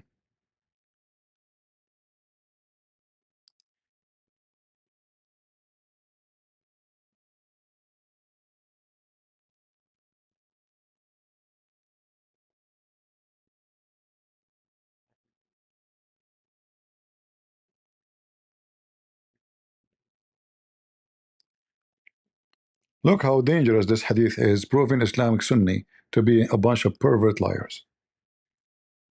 This is Sunni hadith. This is not Shia. And this is Sahih. Sahih. The same hadith can be found by Muslim. Sahih Muslim. It says here that Umar al-Khattab, he said, the Quran is the Quran, and the messenger is the messenger. And there was two mut'a in the time of Muhammad. And I forbid you today from doing them. So, was the mut'a forbidden by Muhammad? No. Umar, he just acknowledged that the mut'a was exist in the time of Muhammad.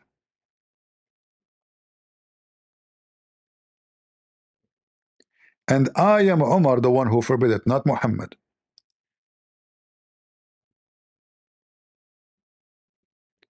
The two pleasure practice during the lifetime of Muhammad. If the mut'a was forbidden during the Muhammad time before he died, this sentence here is wrong. It's obvious. And this is authentic.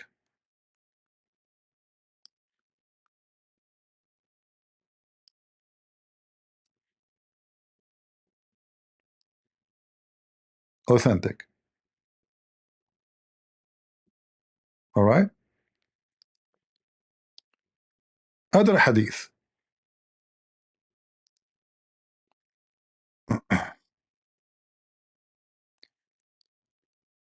Ali said, Ali, if not Omar, he forbid mut'a, nobody commit fornication. Yeah, because mut'a is is allowing fornication. All right.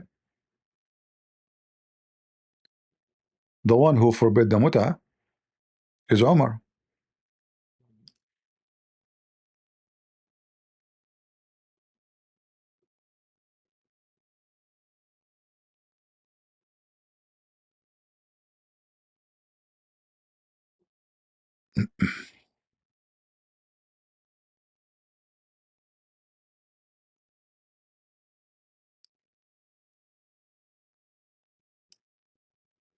Let me show you some reference.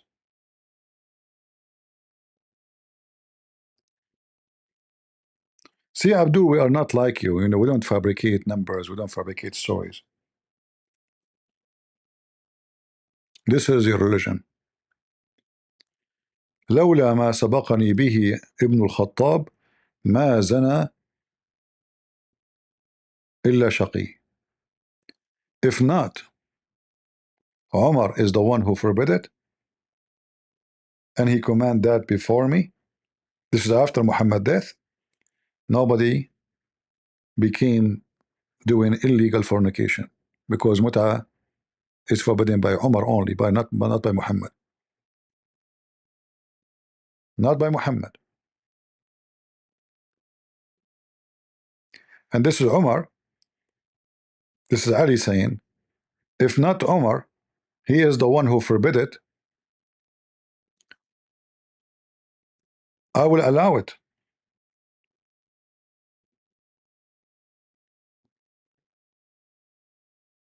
And then no Muslim will be accused of fornication ever again.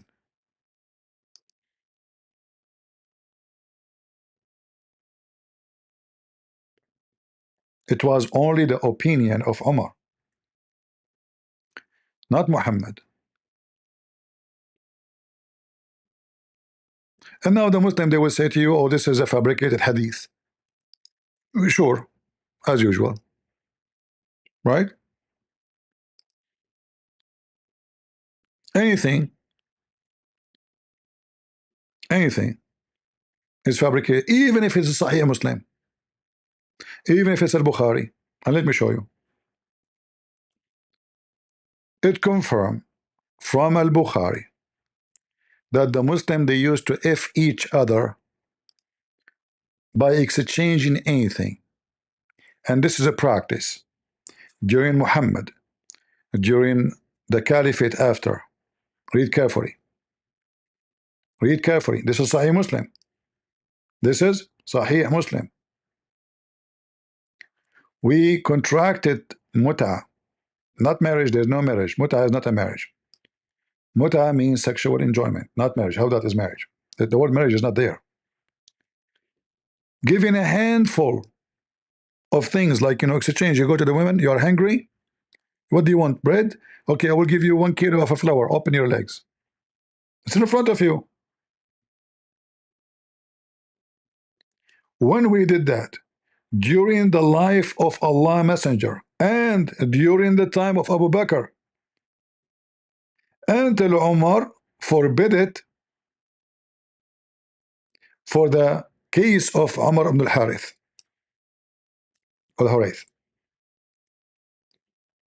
So they practiced the mut'ah during Muhammad, they practiced the mut'ah during Abu Bakr, which means after Muhammad's death, and they practiced the mut'ah and even with Umar. And then Umar encountered a case and then he forbid the mut'ah. It's not Muhammad who forbid the mut'ah. If this is da'if, this is Sahih Muslim.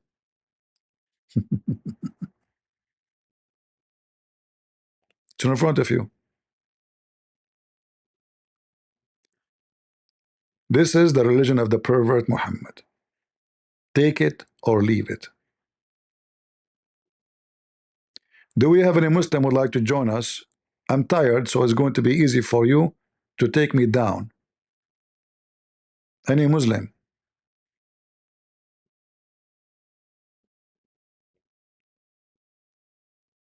Are we lying, Muslims?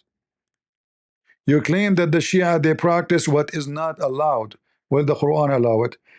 One of you actually, he said to me that the Muslim, they say about the hadith we mentioned, that the hadith is invalid because it's against the Quran. Who said that to you? The Muslim Sunni.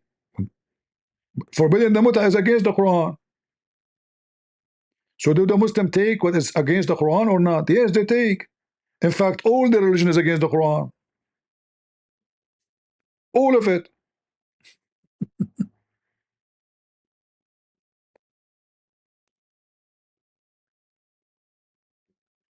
Don't change my topic, my friend. We are not here to talk about any one war. Focus with me. Do we have any Abdul?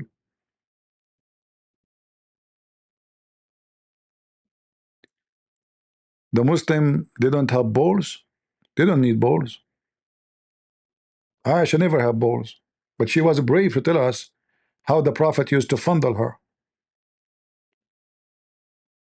The Prophet used to fondle me, she said. When I have my menstruation, she said. Imagine if Aisha, she have Facebook in her time, or Twitter. Man, the laundry of Muhammad is all over the place. The Prophet now is putting his penis in my butt. Or the Prophet is taking it back. Or the Prophet, he put it again. Or the Prophet is licking my ears. Or the Prophet, he bite my tongue. In fact, she said the Prophet used to suck my tongue. What? What the Prophet used to do, Aisha? The Prophet used to suck your tongue? Really? Should we put that in the CNN?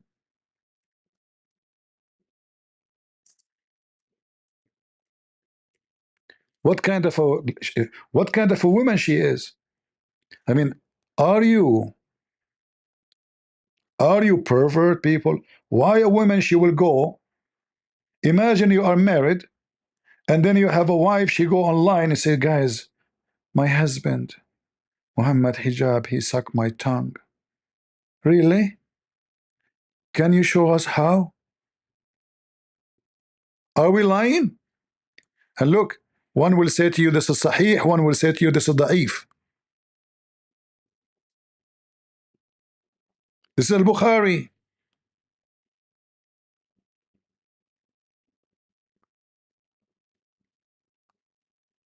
Oh, this is about different hadith actually here.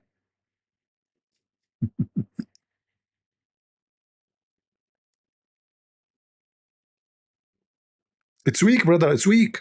This hadith is weak. It's weak. I mean, do you see it? It says weak. Hello? Get the breath. First of all, Prophet Muhammad, he was sucking her tongue because he was suffering from some problem. Like, you are a doctor. So what the problem you think it was the reason for sucking her tongue? Get the breath.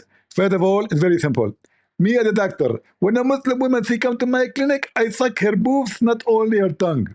By the way, your prophet he says that Allah he sent verses from the sky about suckling a dog. Is that what you are doing? Exactly. Exactly. So your wife she suckle the neighbor. She gave her boobs to the neighbor. Get the breath. Shame on you. My wife she is very conservative. The Quran says that you can suckle me. You know. Remember, Mimi Hijab he play my audio saying to Muslim women suckle me. When the Muslim woman he cut the video, she was saying Jesus he played with his mother boobs. And he claimed that this woman, she was young. I don't know how young. I mean, they are talking about 6 years old ready for marriage. The woman, she is obviously over 40, and according to Muslim, she is young. He's speaking to a young Muslim woman. Young Muslim woman, she will say to me, Jesus play with his mother boobs, you son of Muta. Who wanna suck the tongue of Aisha?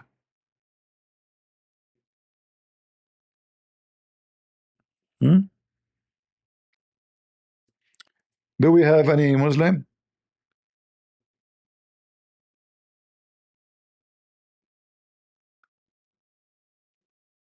Aisha, she is a, she is a laundry publisher.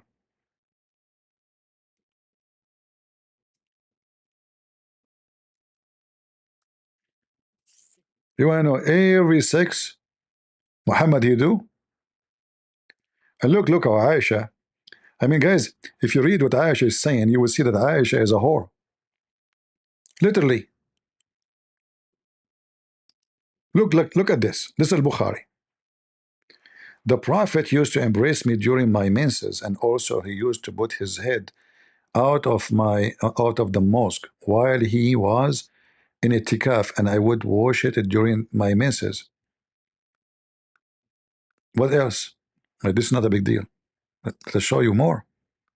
There's no issue here. It's okay. It's okay. Huh? Aisha, she said, the Prophet he used to fondle me. What he do? Fondle me.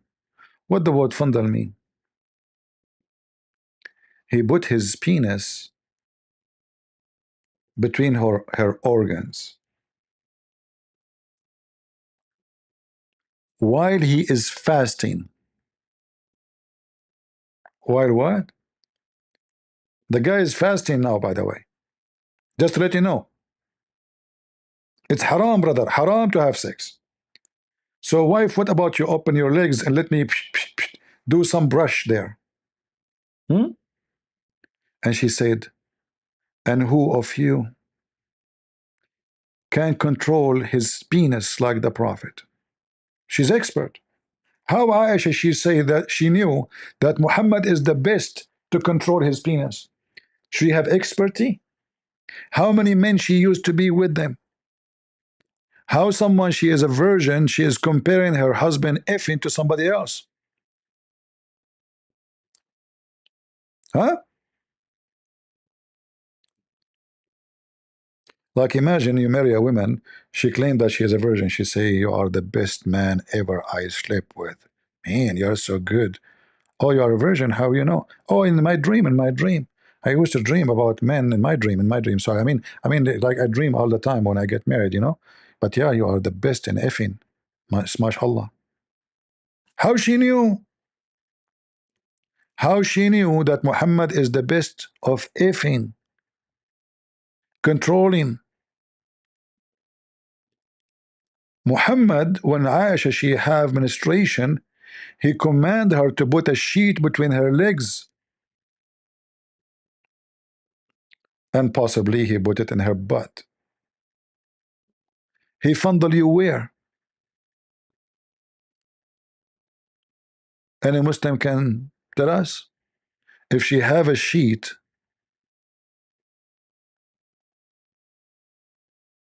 where is the, it says where, a waist warp? Well, what does that mean?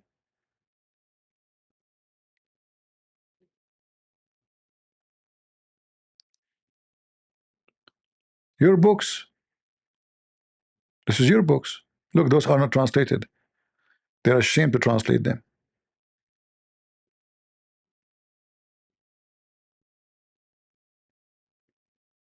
Mm.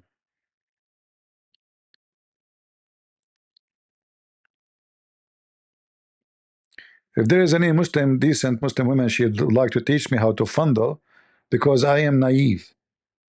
I don't want to. I want to do it exactly like the Prophet. You remember, we are Muslim Sunni. We have to follow the step of the Prophet. So who going to teach us?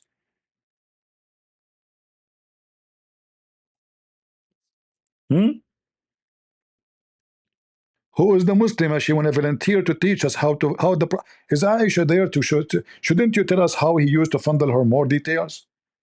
We don't know now who exactly he did it. We need to know.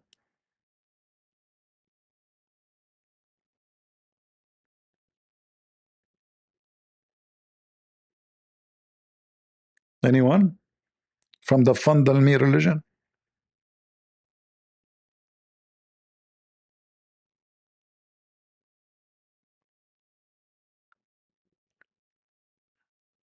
Tongue sucking is to hydrate the other person.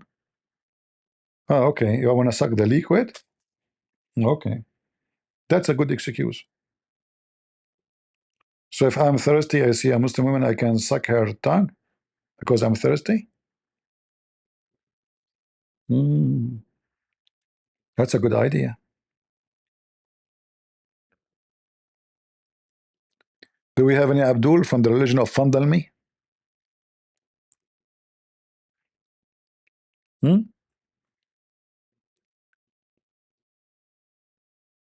I will never take with me a bottle of water, no more.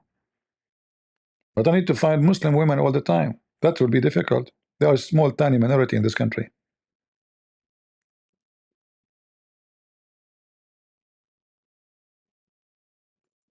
You know?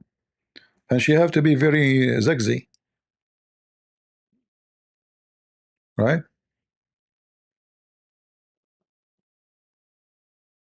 She have to be very beautiful.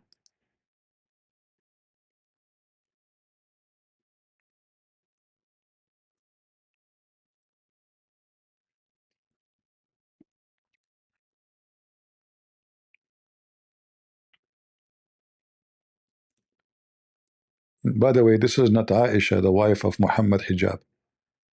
I think she is younger. His wife, the one hotel wife. This is other one. Any Abdul?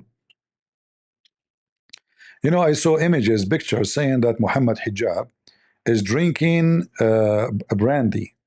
Now we do not know if this is true. You know, you can do fabricate image in Photoshop, correct? You can. However, I don't agree with this image because there's no way Muhammad Hijab will go to the beach and drink brandy.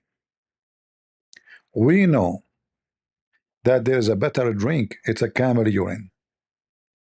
So maybe it's the bottle, it says a brandy, you know, but inside it, I assure you, it is a camel urine.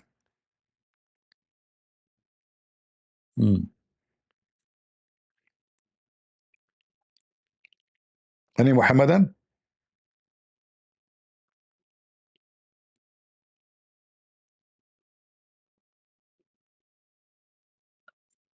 Anyone?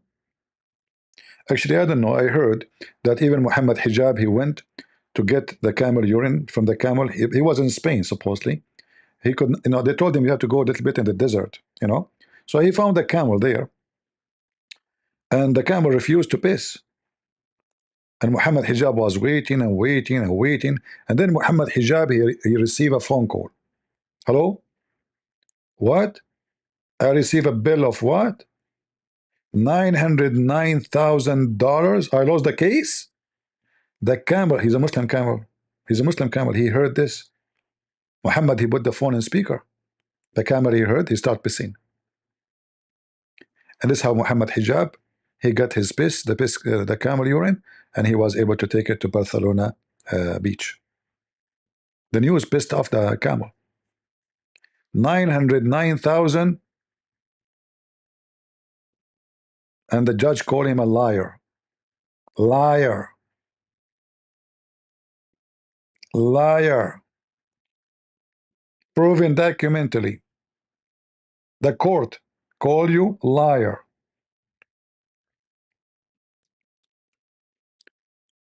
Do we have any Abdul?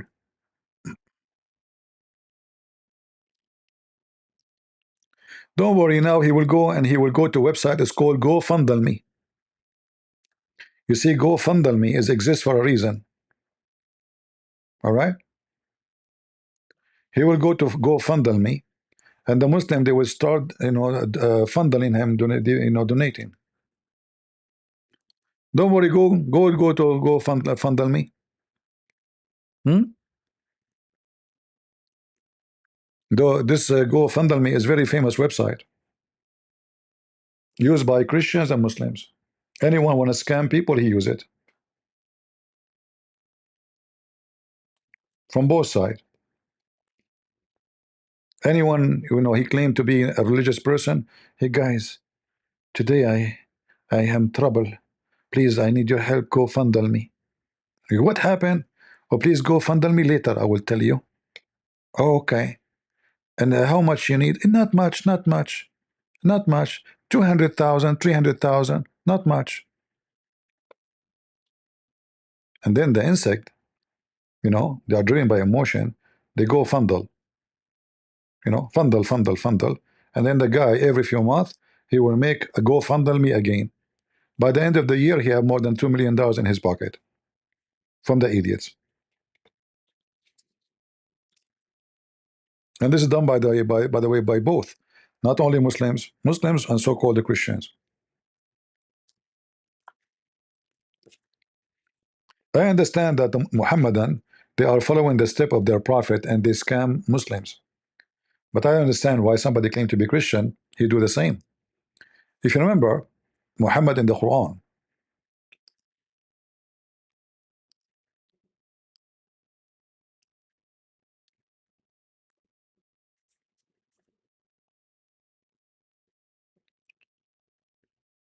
the Quran speak, if a Muslim want to speak to Muhammad in private, he have to pay him.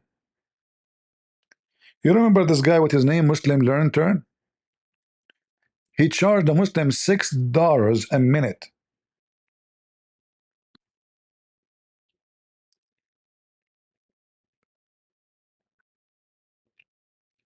$6 a minute. Imagine.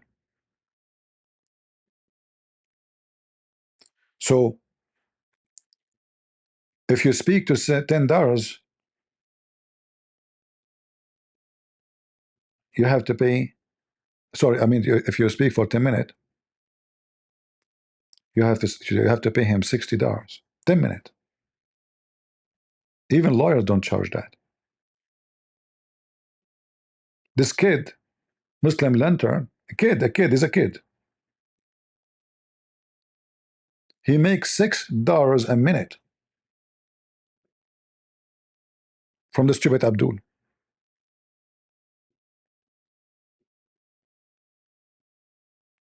And here Muhammad saying that if he take your money, he will pray in your behalf. This is how you know who's a scammer. Read it. Take sadaqah, between two bracket, alms, from their wealth. Okay, what to do with it? In order to purify them, sanctify them with it. Hey, people who want to give me sadaqah, I will pray in your behalf. Sorely, I will pray in your behalf, brother. You don't need to pray. You are rich. You don't have time. You make money. Brother, you do not need to do it. Leave it for us. We will pray in your behalf. We will sanctify you. You will become out like a baby.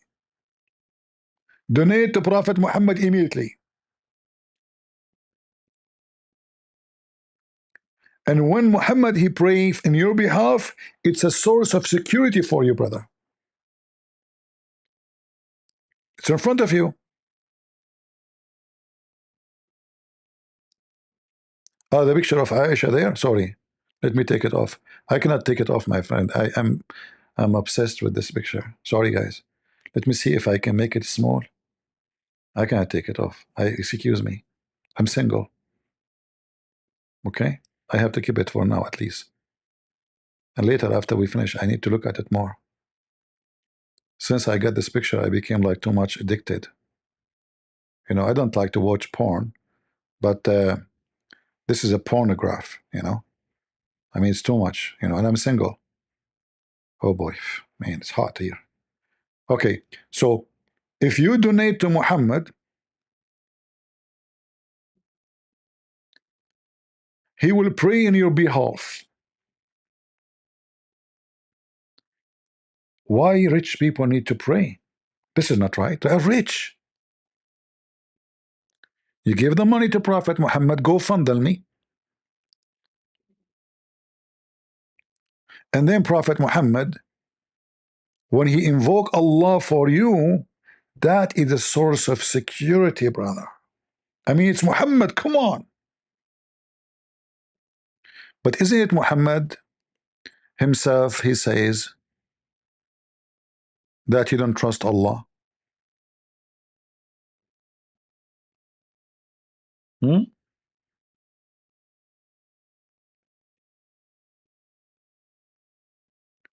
Who is the one who said, La aman makr Allah? I cannot trust the deception of Allah. Muslims, who said that?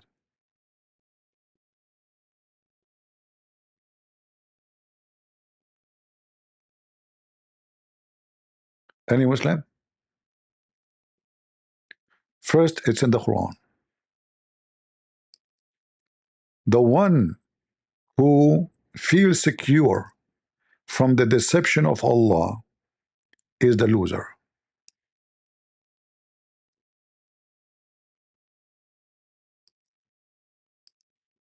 Is that correct? Oh, what happened here?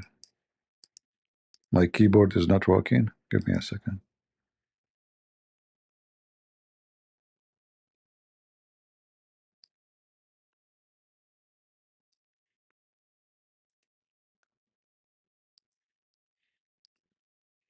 Something wrong with this keyboard.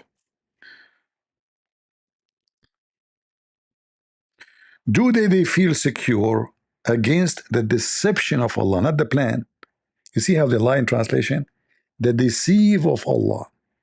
None feel secure from the deceive of Allah, not plan. Liars. Liars. The cunning. Cunning.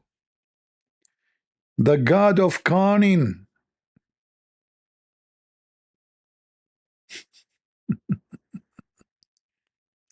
They try to fix it.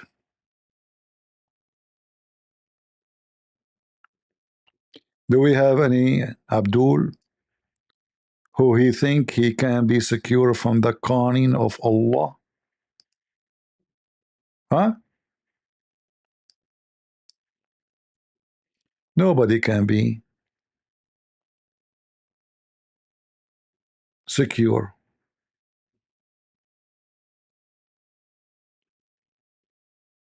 Look at this.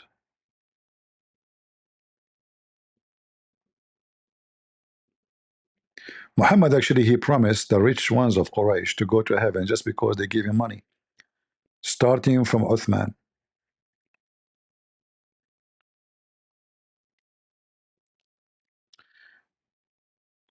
I'm going to take the picture from the screen because I feel jealous. I saw someone, you know, like sending a message to her Okay, hold on. Okay. Shame on you.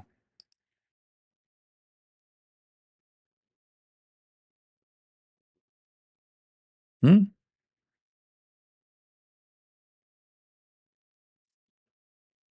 Any Muhammadan?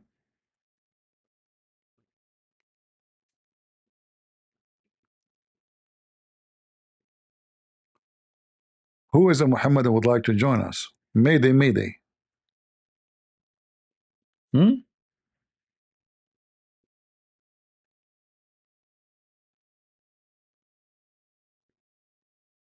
Hmm.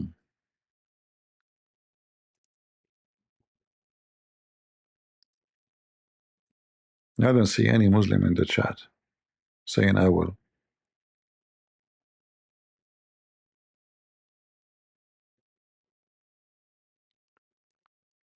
By the way, guys, if you want me to pray to Allah for you, you know, I have my, you can go fundle me account, all right? And the more you fundle Allah and His Messenger, and I will pray in your behalf. You don't pray ever again. You keep credit card connected, okay? Smash Allah and Dirgan, all day long, brothers sisters, all day long. I will invoke Allah for you. You guys do nothing. I mean, come on, you're a businessman, you're rich. Haram, haram. Only poor they need to pray. You're rich, you pay me, I pray in your behalf. It's obvious, right? Hmm. Yeah.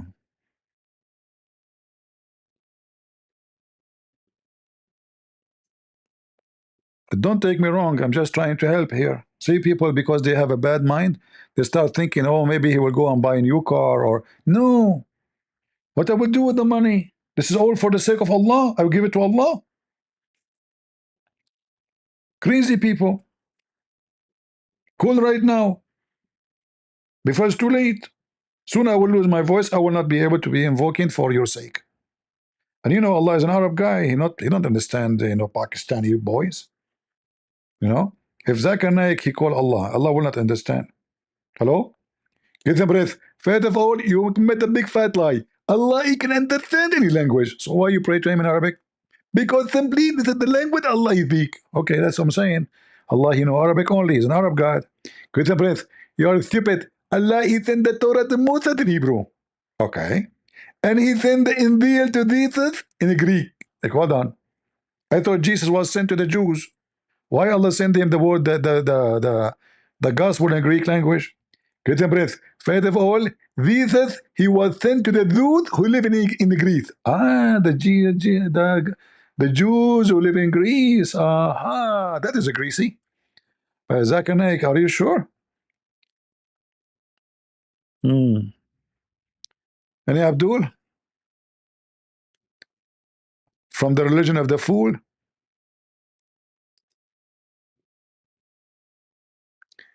Uh-huh. Nobody want to debunk us? You bunk?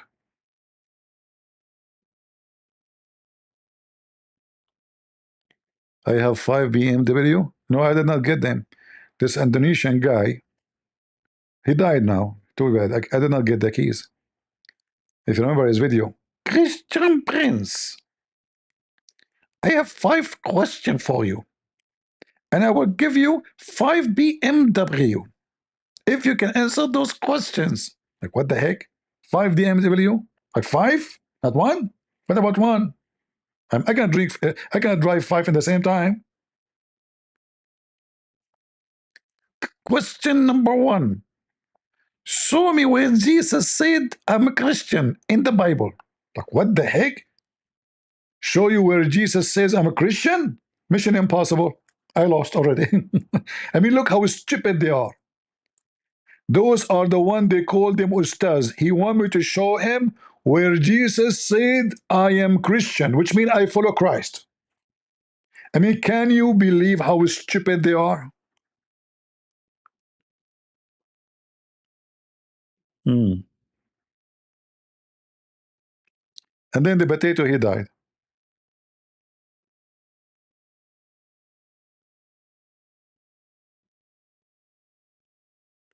The Muslims are smart. Show me where Jesus says I'm a Christian. I challenge you. Nobody can prove that. Impossible. I mean, Jesus will say, I'm following myself. I'm a Christian. Like, Muhammad Hijab, he says to Borat Erhaman, he said to him, so you are saying that the Messiah, he thought he is Messianic prophet? Like, what the heck is that? The Messiah is a Messianic prophet? Messianic prophet? He think? The Messiah.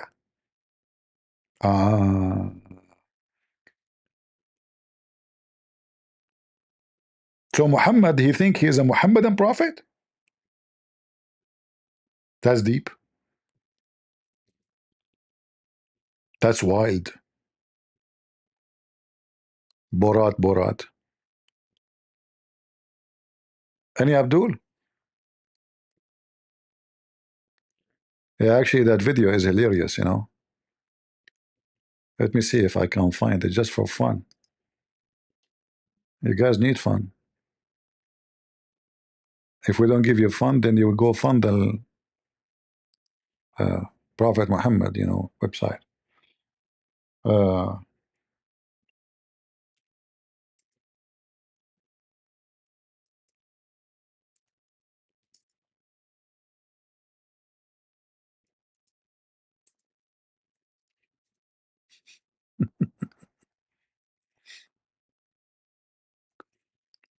What does it mean? Look at this disaster. Look at the stupidity of those people. They are so desperate, they brought an atheist to fight Christianity. An atheist. What does it mean to be unreliable? Muslims believe in Jesus Christ.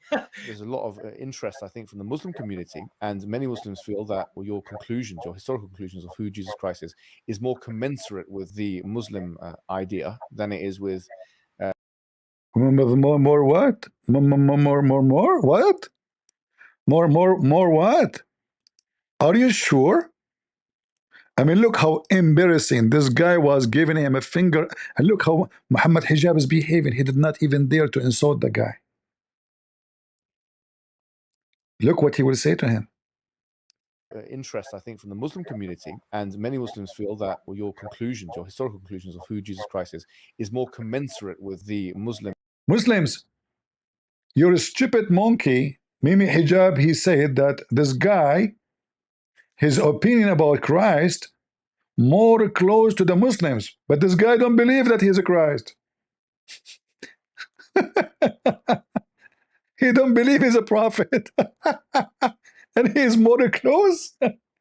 What the heck? So Muhammad Hijab here, he was trying to kiss ass, the ass lickers. Let me lick it. So I will lick your ass so you can say good things for us, You notice what he's doing? So he starts with licking his ass, hoping that the answer will be hypocrite answer, because I just lick his ass. But licking ass did not work with this guy. Idea than it is with the Christian one. I wouldn't say that they line up well with the Muslim view.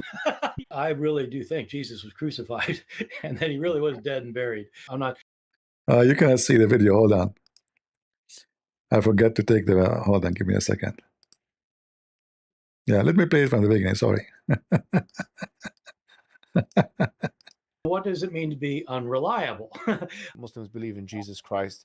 There's a lot of interest, I think, from the Muslim community, and many Muslims feel that your conclusions, your historical conclusions of who Jesus Christ is more commensurate with the Muslim idea than it is with the Christian one. I wouldn't say that they line up well with the Muslim view. I really do think Jesus was crucified and that he really was dead and buried. I'm not interested in whether Jesus was the Son of God, because I don't think there was a God. And so my understanding is that your conclusion is that Jesus Christ was a messianic prophet. I think he thought that he was a son of God. He is a messianic prophet? In your conclusion, you think that Jesus Christ was a messianic? What? What? Hey, Muhammad Hijab, what kind of urine you were drinking before you go for this interview? Christ, he thought that he was a messianic prophet. What the heck is that? Any Muslim can call Mimi Hijab and ask him what he meant by saying that. And you call him Jesus Christ. He just said, so you think your Jesus is that Jesus Christ was I mean, he didn't say like you think maybe he was. No, he named him Jesus Christ. He was a messianic prophet. That's deep. Ian, I need water. Hold on. I can't swallow this one.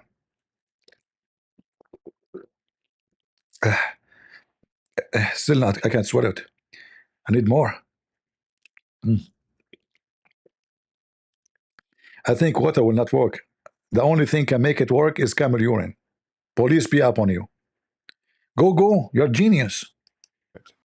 I think he thought that he was a son of God in the sense that he was specially chosen by God. I think Jesus really did think he was going to be the Messiah, the future king of Israel. I mean, that is, after all. Look how stupid they are. He just confirmed that truly the teaching of Jesus, listen what carefully, this is the enemy of Christianity. They brought him to bash the Bible, correct? He confirmed that Jesus teaching, he said, he thought he is a Christ and he is the Son of God. So this is not a fabrication of Paul. Do you see how stupid you Muslims are? I think he thought that he was the Son of God. So the enemy of Christianity, the atheist, your atheist friend, confirmed that the Quran is wrong, and this is truly what Jesus said about himself, that he is the Christ and he is the Son of God. Now, can you get away with it? This is why we are playing the video.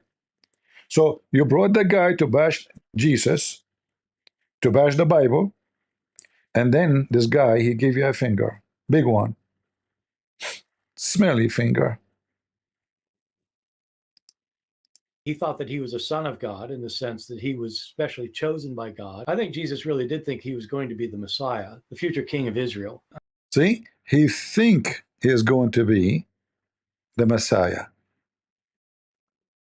So Muhammad is a liar, because Muhammad, he said that he is the Messiah. Allah said when he sent his angel to Mary, you will have a son, his name is the Messiah. Is not even will. So this is how stupid you are. You brought a guy to bash Christianity or to expose Muhammad lies, because if he is saying the truth, then the Quran is a book of lies. And if he is not saying the truth, why you brought him in the stage of Muslims? Especially you are not debating him. Listen, guys, do you see how submissive he is? Do you see how Mimi Hijab is so submissive? Did he say to him, no, you are wrong, he is the man? No. He take what he say without question. And he bite his lips like a little girl. So in this video, Borat, he was fondling Mimi Hijab. And Mimi Hijab, she was licking her lips. As you see. He did not dare to say to him one word that you are wrong. He thought that he was a son of God in the sense that he was. You see? Guys, I'm lying. Is he biting his lips? I mean, she. Let me zoom in. I don't know if I can zoom more. Hold on, we can fix this thing issue.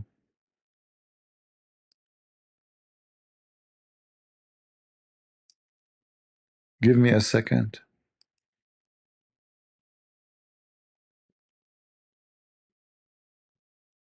We will use the fundering technology. But not you now. Hold on.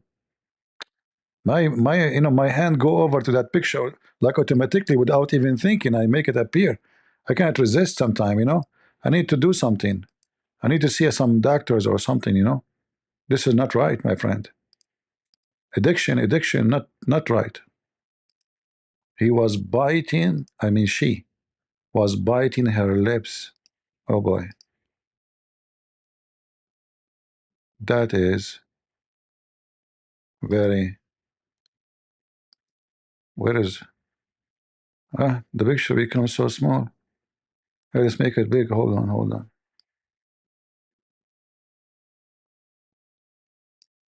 Oh, mommy. Oh, mommy, buy them, buy them. Oh, mommy, buy them. Oh, mommy. Let us buy the lips. Let us buy the lips. He was like a chicken, sitting like a mule. The guy is fingering Allah and his prophet and Mimi Hijab, biting her lips. Now I know why they are not looking good at all. I wonder how many times you bite them a day. Continue, watch the video. Especially chosen by God. I think Jesus really did think he was going to be the Messiah, the future king of Israel. I mean, that is, after all, why they crucified him. I think that that's historically right. You know, I think that that is historically right. So your Quran is a lie. Jesus was crucified. You brought a witness. Look how stupid they are. Like this guy, imagine, he go to court, he bring a witness to witness for him. And then the witness, everything he say is against him. This is how stupid they are.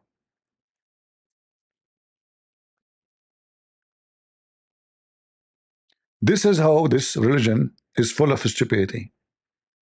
You could not find a witness except this guy.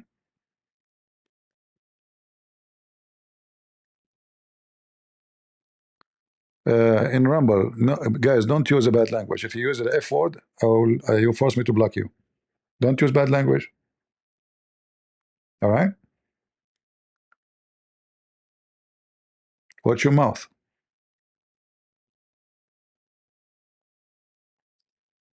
all of these gospel authors, I think all of them think that in some sense Jesus is God. If you He think that all the gospel author, all of them, agree in some sense that Jesus is God. think that the Bible cannot have any mistakes in it, if you're shown a mistake, then you just refuse to admit it's a mistake. You think either it can be reconciled in some way, or that there's something we just don't understand about it, or we have and You can tell this guy is mentally ill, by the way. The When Quran is mentioned. when somebody mention a mistake in the Bible, we laugh. And if you watch his video, you will see how silly the mistakes he's talking about. And then Mimi Hijab, he shake his head, and he said the Quran mentioned something. What the Quran mentioned? Go. In the Quran, it's mentioned if this book was from other than God, they would have found in it many contradictions. If a book is without contradictions, that has no bearing on whether it comes from God or not. I've had phone books that are inerrant, but I certainly don't think God gave them.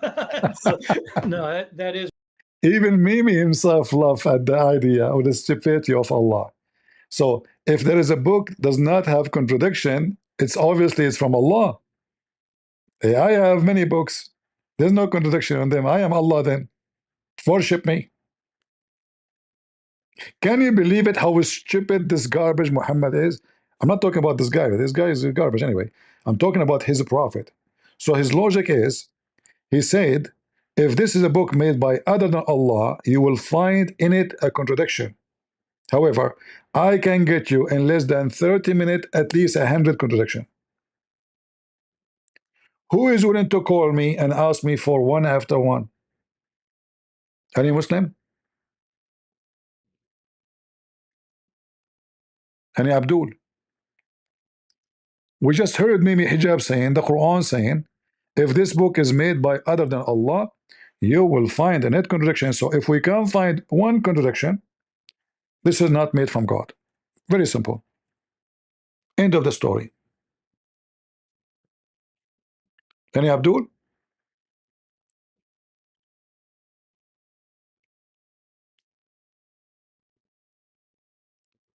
And the Muslim, they say to you that nobody can make Quran like the Quran. What? Brother, no one can make the Quran like the Quran.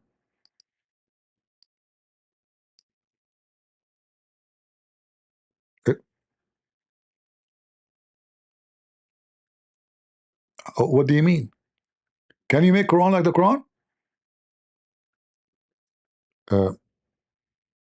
I have to make Quran like the Quran, and that will make me God? Yes.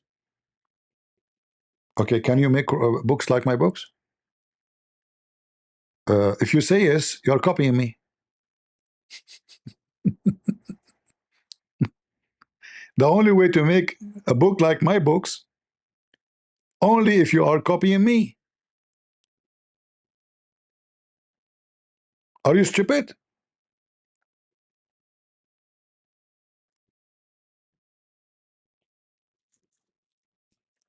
Mm.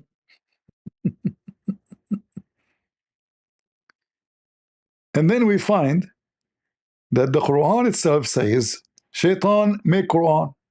Not only that, the ant made Quran. In fact, the Quran is not the book of Allah.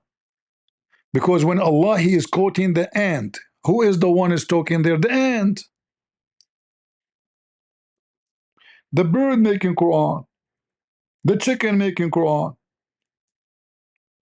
Are we lying? Who is talking here? This is not Allah. Who made this Quran? When they arrived to the valley of the ants, and by the way, this is a true story. I was there. You know, the valley of ants is very well known in the Middle East. You know, like when you go in the highway of the valley of the ant, you enter, it says there's an ant in your pant. It's very well known, you know. So when they arrived to the valley of the ant, one of the ant said, okay, so now all of this is made by Mrs. Ant, not Allah. Can you Muslim, can your Allah make a verse like this?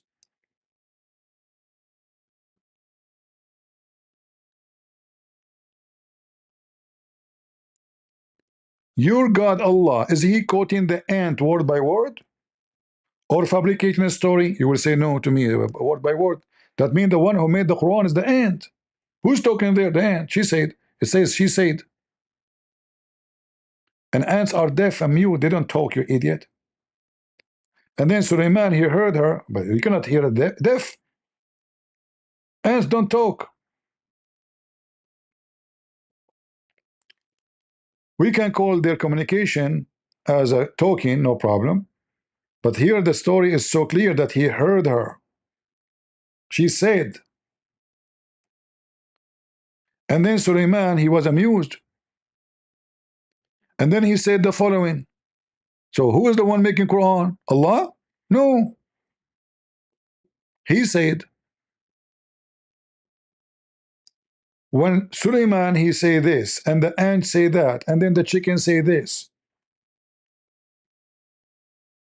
is the one making the Quran, is the chicken, the ant, Sulaiman. Even Shaitan make Quran in the Quran.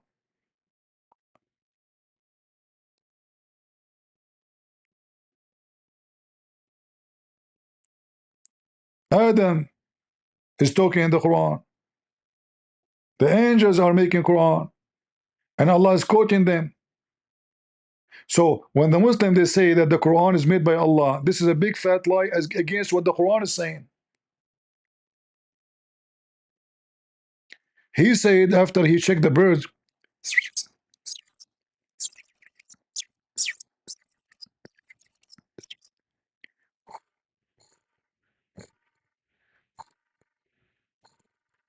hey birds, where are you?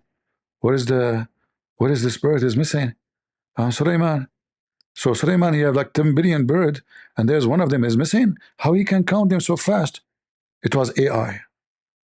He said to himself, after he inspected the birds, what is matter with this bird? Why his absence? Yeah, because Sulaiman, he used to take weeds. I will surely punish him with severe torment, or even slaughter him and make him barbecue. Who's talking here? Sulaiman.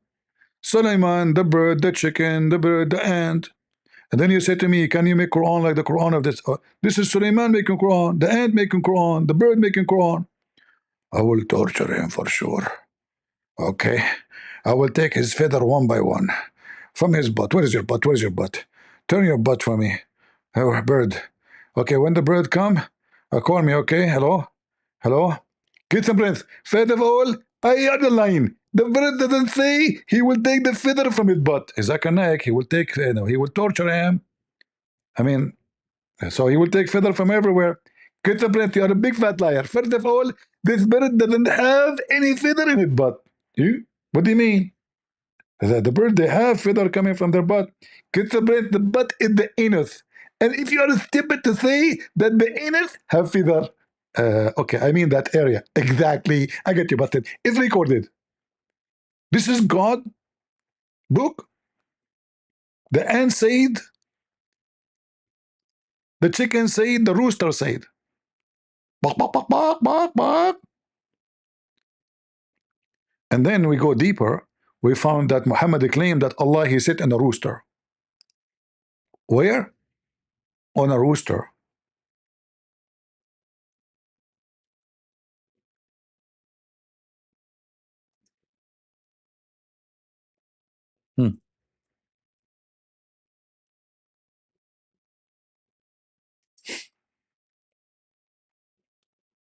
How big the rooster? There is a rooster, brothers and sisters. It's so big. His feet is in the ground. And his head is under the throne of Allah. And this is an authentic hadith.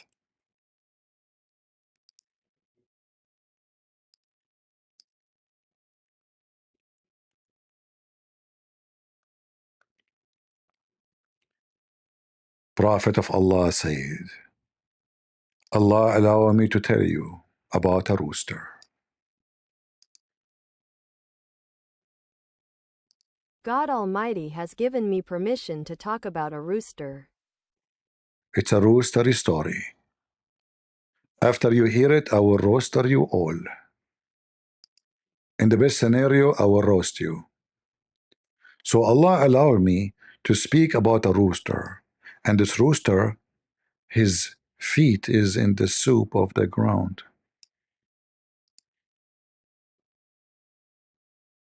I tell of a rooster whose feet have torn the ground. And his head and his peak is in the top of his head. I don't know what they call it in English. Is under Allah's throne. And he is saying to Allah, praise be to you, Allah. You are a great. Who's talking? The rooster. And his scent is folded under the throne, and he says, glory be to you, how great you are, our Lord. And it responds to him, what? Allah will say to him in response, oh, I wish those who lie knew. I wish, Allah he says, I wish those who lie, using my name in you, how great I am. His scent is folded under the throne, and he says, glory be to you, how great you are, our Lord. And he responds to him, he who swore falsely by me would not know that. And this is a conversation between Prophet Rooster and the Almighty Allah. And this is authentic.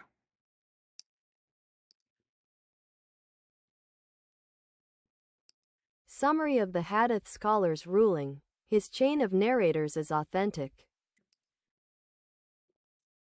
I like roosters, by the way. I have nothing against roosters.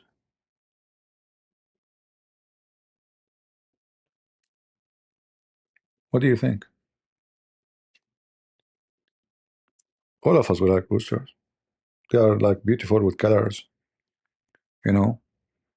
And but I am surprised why the rooster is under the throne, not in the top of the throne. I mean, we know all of us chicken, they like to jump all over the place. Why this rooster is contained and he is not jumping all over? I don't know.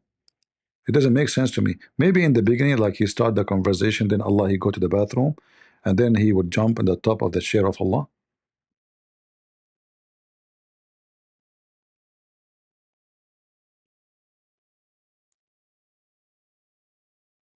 Actually, once I have a problem, I ask Allah for an answer, and He gave me the answer. I ask Allah, we have a rooster, and this rooster, he lay an egg on the wall between me and my neighbor. This egg belonged to who? Allah took him like 2 months, as usual, to answer me. He said, split the egg between you and your neighbor. I'm the God of justice. I told him, but Allah, He's a rooster. He said, so? So guys, do you think the judgment of Allah is correct? The rooster, he lay eggs on the wall between my neighbor and me. Who owned the egg?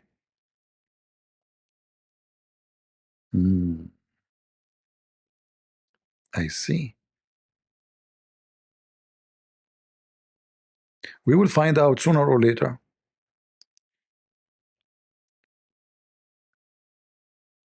Why you are laughing? According to Muslim, Shaitan, he lay eggs. Shaitan is a chicken.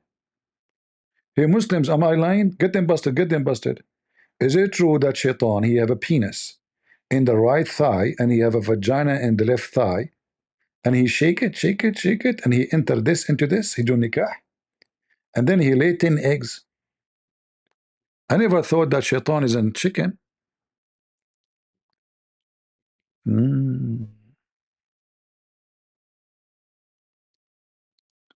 See, the AI made a nice picture, by the way, you know. Those are the names of Allah behind, and he turned his butt to Allah names, you know. Do we have any Abdul?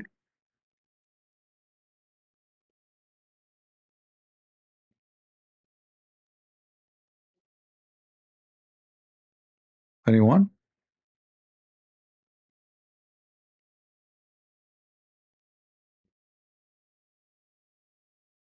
I know, I can tell you a lot of stories about Prophet Muhammad. He's an amazing person. You know, if you know how amazing Prophet Muhammad, you will go crazy. It's so crazy religion, very beautiful. You know? Many of those kuffar, they make fun of Islam, brother, because they are ignorant, stupid. If they knew how amazing the Quran and how amazing the teaching of Prophet of Allah, you will not believe it. Any Muslim would help me to prove that to those audience?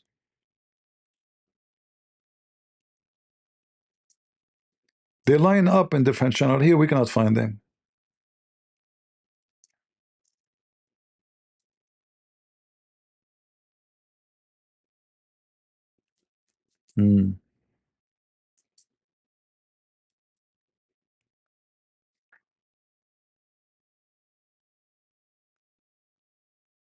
I see.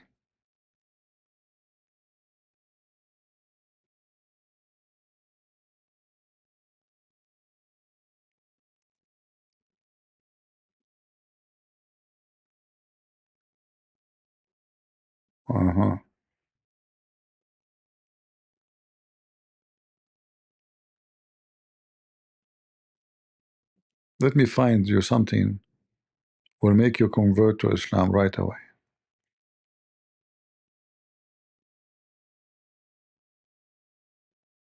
Islam is very important religion. Teach you everything.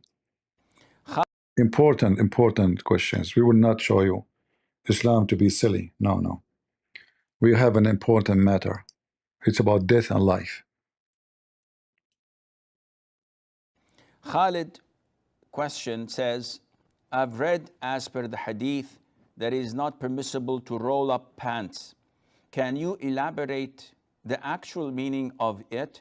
Does it mean to not roll pants during salah?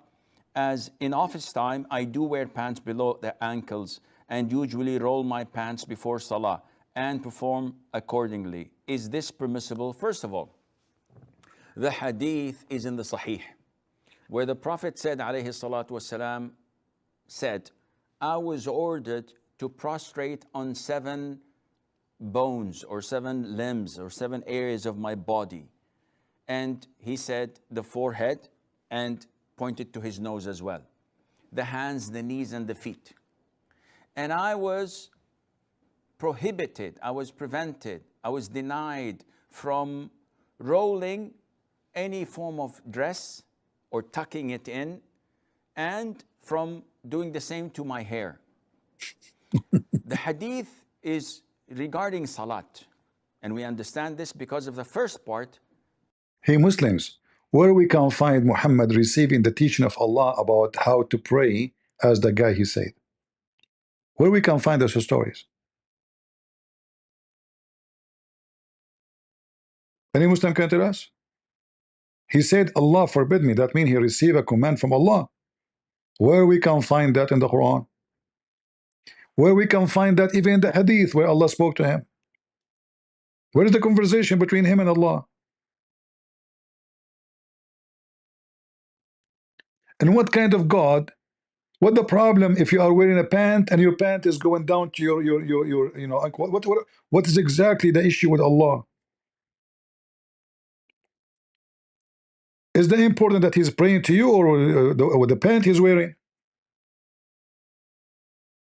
I mean, do you see how silly, stupid this cult is? So the guy calling from overseas, brother, sister, alhamdulillah, assalamu alaikum. I want to know, like, I fold my pant, brother. So is it okay, or my prayer, brother, is not accepted because I'm folding my pant? Is it okay? And look at the title, folding or rolling up the pant for salah. Shouldn't you ask him, like, when I'm wearing my pant, sometimes my penis go to the left side, sometimes my penis go to the right side? Which side? We should know. What if one ball is higher than the other ball when you are wearing the pant? Should be level. Do Allah accept our prayer if our balls, one is going up and one is going down? Or we should balance it, brother?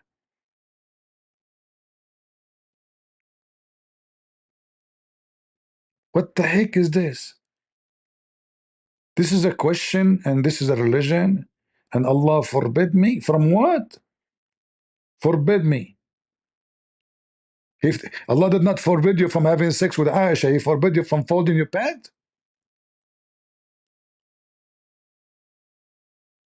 That's deep. Knowledge. This religion is all about knowledge. You know, people, they say those kuffar, they speak against the Quran, brother. You know, don't listen to them. And you know, all Muslims are talking about the same topic. Like, you can see how much popular this question is. If you go and search for the same question, you will find 1 billion times this question is asked. Says, what is the ruling on folding the jeans above ankles? Only jeans, so it won't fit if it is any other fabric. Guys, the jeans and other fabric, brother. This is serious. Hello, Trump. Trump, I have a question for you because this is about national security. When your security, they guard you, are they folding their jeans? Yes. Oh, don't tell them not to do that. It's haram. No. You will be. You are in danger. You are in danger. Please don't do that. You cannot receive security from them from now on. They are folding their jeans. Forbidden. Folding the jeans above ankles. Only jeans, so it won't fit if it is any other fabric. So what is the ruling of folding jeans above the ankles during the prayers? Can we fold it, as it is mandatory that the ankles must be visible during the prayer without the prayers for males? Okay, first of all, when you say that it is mandatory that the ankles should be showing and visible, that is not right. You can wear socks, no problem. You can pray with your boots on What? You can wear leather socks, fabric socks, and that covers the ankles, no problem. The problem with the ankles is in a few. Guys, every one of them, he give you different answer. Every one of them, he gave different answer. This guy, he said you can pray and your boot on. Your boot on. Hold on. The first question that we have, that's come on the WhatsApp as a message, is by Abdul Malik from Nigeria. Abdul. Is wearing trouser above the ankle compulsory or a sunnah? A similar question is asked by Abdul Rahman, Kabul, Afghanistan. Is it allowed to wear clothes lower than one's ankle? No, no. As far as the question is concerned, that is wearing your trouser above the ankle, is it a sunnah or is it compulsory? Or is wearing the trouser below the ankle, is it haram or is it makruh? Deep. As far as whether wearing the trouser below the ankle is haram or whether it is makruh, the scholars are divided. There are some scholars who say, shut up, no way. The Muslim scholars are divided. This is the first time ever. I mean, you see, they try to escape the embarrassment. So, as usual, the Muslim scholars, brothers and sisters, they agree about not to agree about this topic.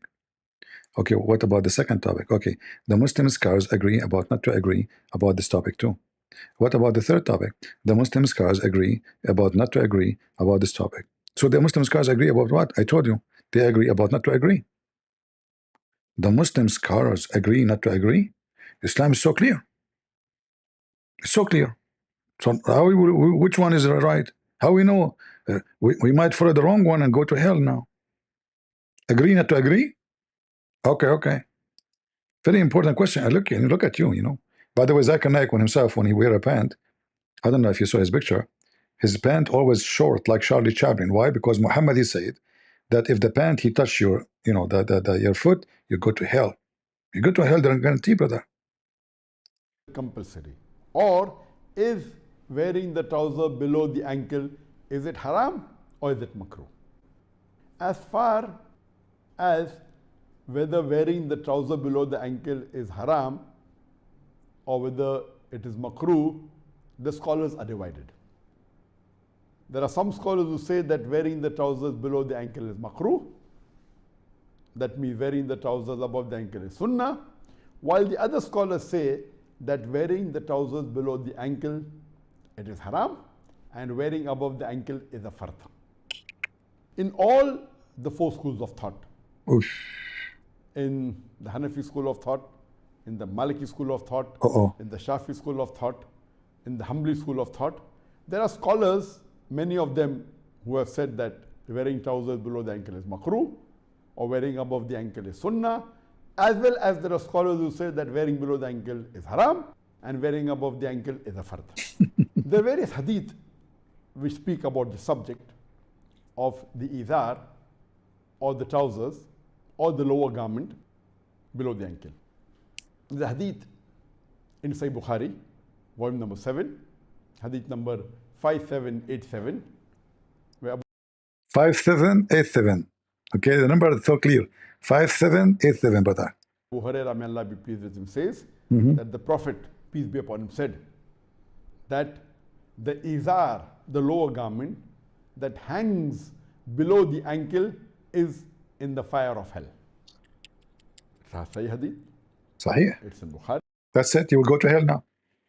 Brother, you will go to hell. You pray every day. You masturbate for the sake of Allah.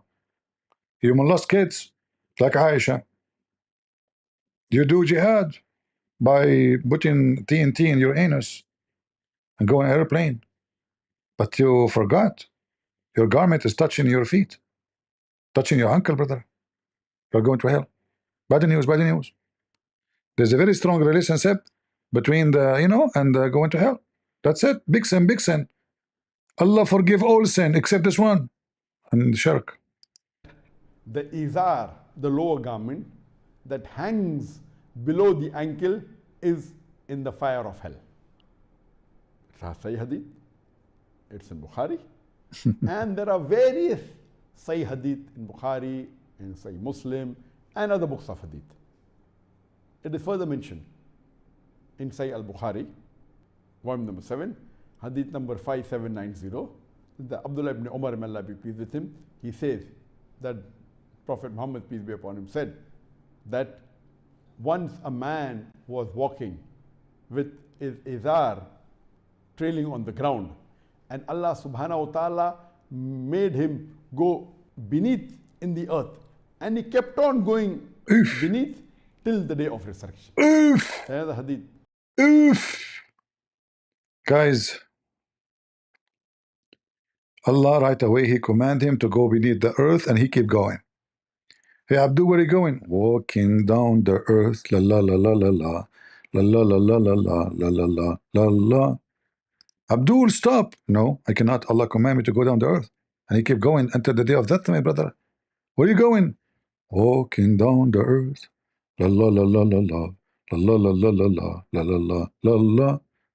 Brother, no way! How you can walk down the earth? Mystery.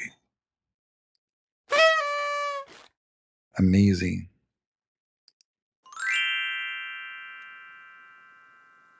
Beautiful.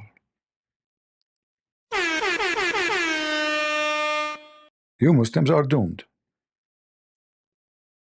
So the guy, because his dress touched the ground, Allah will force him, He forced him to walk down in the earth until the day of judgment. And I am making fun of Allah every day, and Allah did not do that to me. So touching your dress in the ground and you are a Muslim praying to Allah is way bigger than me spanking your Allah every day. But this is a true story. This will remind me of the story of the guy made fun of the miswak. So he put the miswak in his anus. Allah punish him, brother. Anyone knows what happened? Who knows what happened? When this guy made fun of the miswak, this Muslim guy, he made a big mistake. Big mistake. He inserted the miswak. The miswak is a piece of wood made of root. Usually, naturally, is very long and very flexible.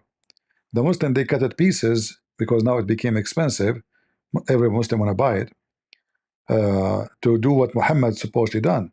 So he inserted the miswak in his anus, and brother, oh brother, after 9 months, the guy became pregnant, and he delivered a baby, his butt like a rabbit, his head like a mice. By the way, it's true story. This is a true story. I was there. I was there. I warn you, don't do that. Don't do that home. Don't put the miswak in your anus. You will get pregnant even if you are a man.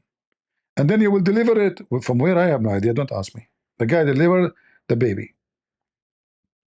It's a mice, a rabbit, creature, baby. Mean. And here you ask yourself, what kind of a Muslim is this guy who inserts something in his anus? I mean, you cannot insult the anus without anything else. He must. What kind of society this society is?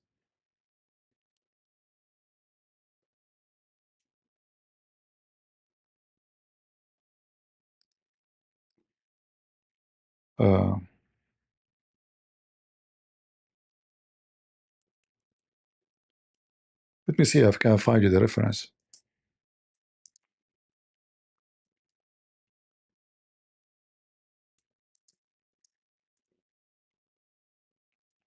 By the way, this is a true story. I know that's kuffar Christians, and you know they will make fun of it, but we can prove it to you easy.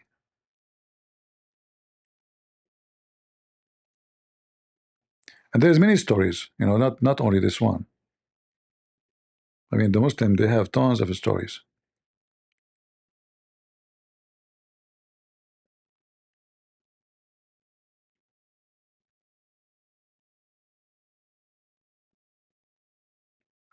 Actually, even Ibn Kathir, he mentioned this story.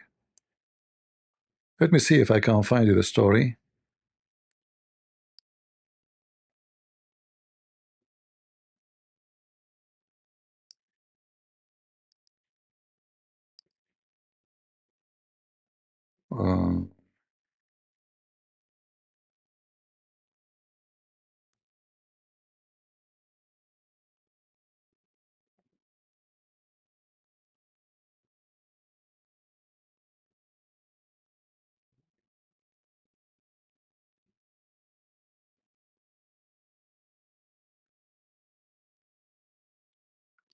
where we can find this beautiful story.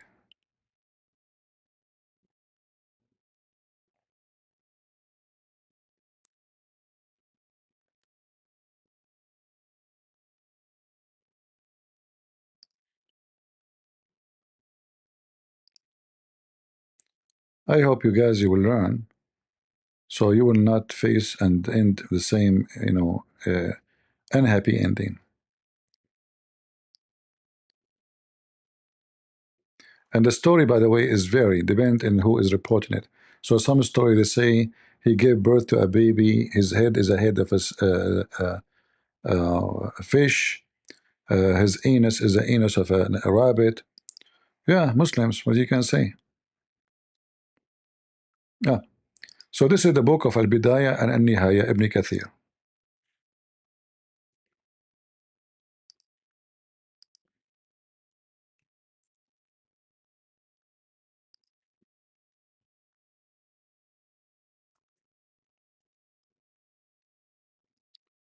Let me show you.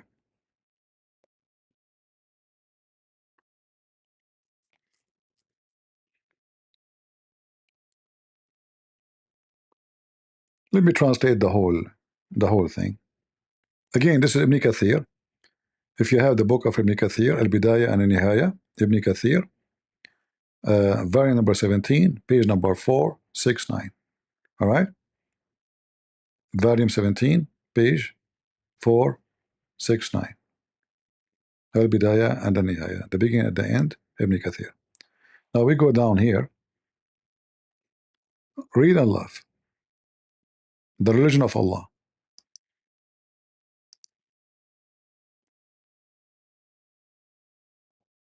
Ibn Khalikan narrated, as quoted from the handwriting of Sheikh Qutbi al-Din al-Unini, that he said, "We have been informed that a man in the monastery of Abu Salama in the region of Bushra was indulging in debauchery and recklessness. When the siwak and its virtue were mentioned to him, he said, 'By God, I will not use a siwak except in the anus,' meaning his anus. So he took a siwak and put it in his anus, then took it out. It stayed there for 9 months, and then gave birth to a child like a rat, with 4 legs, a head like a fish's head, and an anus like a rabbit's. Man. When he gave birth, the animal cried out 3 times. 3 times. The man's daughter got up and crushed its head, and it died. Man. The man lived after giving birth to it for 2 days, and died on the 3rd. Man. He used to say, 'This animal killed me and tore up my intestines.' A group of people from that region and preachers from that place witnessed that. Witness. Some of them saw the animal alive before it died. Brother, there's And witness. some of them saw it after its death. Brother, there is witnesses there. I swear by Allah, brother. And the guy, he kept the miswak inside his anus for 9 months. And now Allah transformed the miswak into a baby. And this baby, brothers and sisters, after he put it, and look, they put the name of Allah, and then they put the word anus.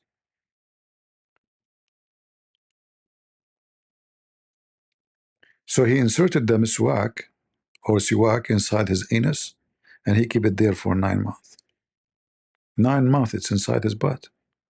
He never get do shit. Like he put it there, that's it. Do you Muslims even use your brain?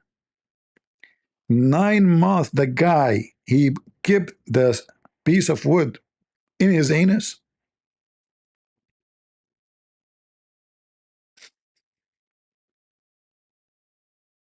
He took it and he inserted in his anus for to stay there for 9 months. So in the 9 months, this guy did not go to the bathroom.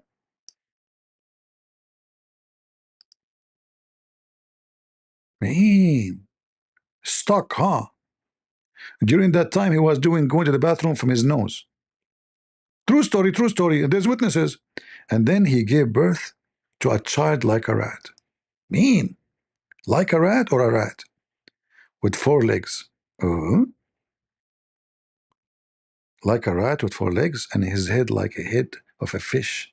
That's fishy. Head of a. Maybe I should ask AI to make. Hold on.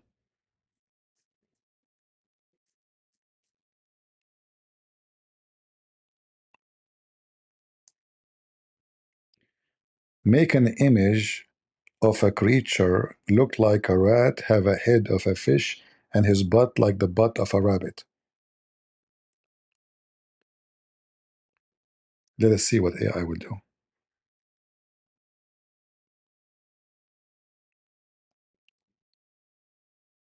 Here is the image you requested. Mean. Perfect. Guys, shall I share it with you? Unbelievable. Now we are able to see what happened exactly. Smash Allah. I will share the image with you. Give me a minute.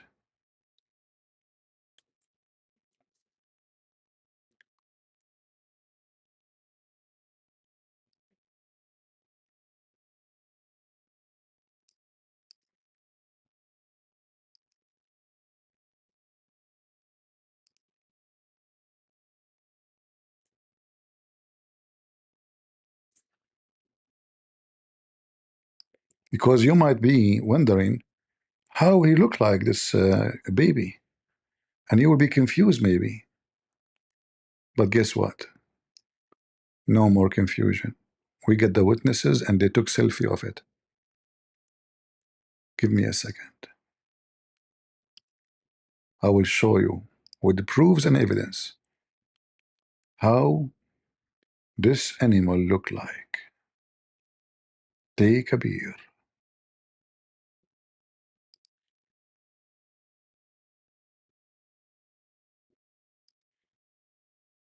Are you ready to see it? Wow. Look how Allah punished this guy. He gave birth to a rat have 4 legs. His head is the head of a fish. His body is a body of a rat. His butt is a butt of a rabbit. That's so true. Are you going to repent, all of you?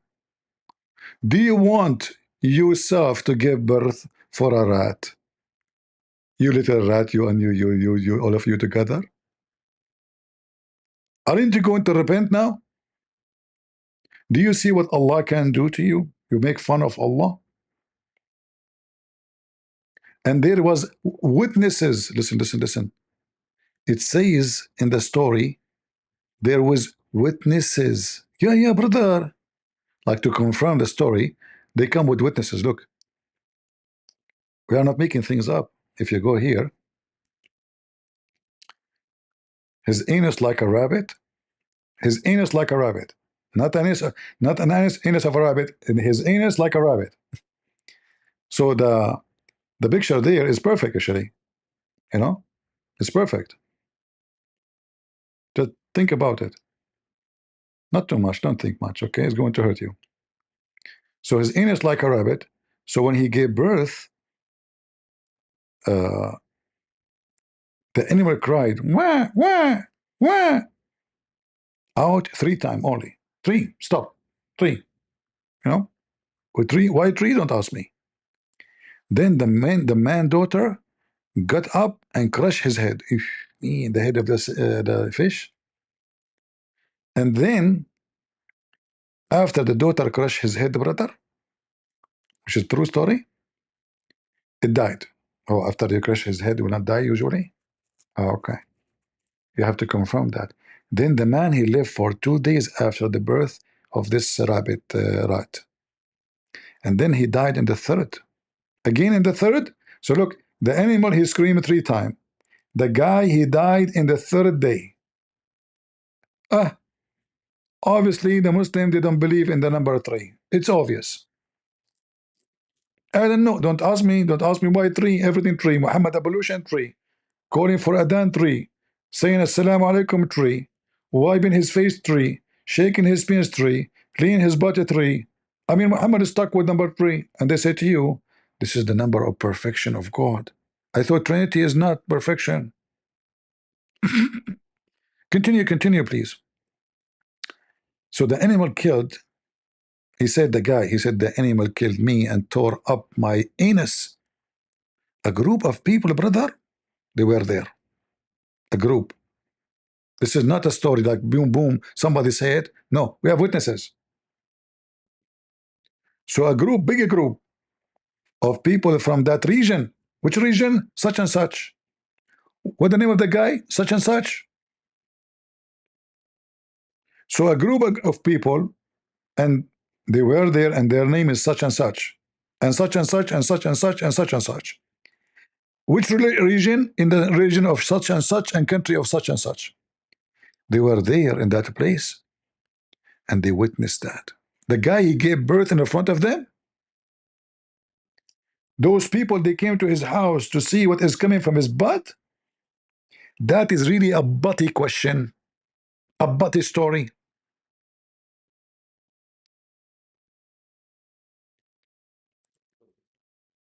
Hello? Brother, can you invite Muhammad Hijab and Lili Dawa? And yes, all the Dawa guys, because we have a Muslim, he made fun of the miswak, and now he is giving birth. Can you please come and witness? Sure. Can you bring your camera with you, brother? Have you ever heard of somebody, a man is delivering something from his butt, he invite the whole town to witness it? Are you sure? Brother, ask no questions. Chapter 5, verse 101. Now I know some, they will say to you, this guy is lying. The story does not say that, CP. The story does not say that, CP, and you are lying. And this is not Ibn Kathir saying that. It doesn't say that, CP. Hey, Abdul, it says that, look. Ibn Kathir. The beginning and the end. Ibn Kathir, Ismail ibn Umar ibn Kathir al-Qurashi al-Damashqi. Damashqi. You see it? And this is the page. And this is the volume. So listen carefully. Don't listen to Christian Prince. Christian Prince is not telling you the truth. This is not the book of Ibn Kathir, even if it says Ibn Kathir, even if it's their website, even if it gives you the page number, even if it gives you the volume number. It doesn't say that, CP. It doesn't. The beginning and the end. Ibn Kathir, Ismail ibn Umar ibn Kathir al-Qurashi al-Damashqi. And this is my warning for you as the last thing to do today. You saw what happened to this infidel who made fun of the religion of Allah. By tomorrow, if you don't repent, all of you, there is something will come from your butt. Big and not beautiful. Fat and not skinny. Its head like a fish, but it's not a fish. Its butt like a rabbit, but it's not a rabbit. It is a rat. And Allah will punish you all. Who wanna bet that by tomorrow, all of you will give a birth to a creature like this, because all of you making fun of Allah? Just wait. And you know, speaking about just wait, this will remind me of the verse in the Quran. They ask Allah for a miracle. Allah said to them, wait, and I will wait with you. What the heck? They are asking you for a miracle. You said to them, wait, and I will wait with you? What the heck is that?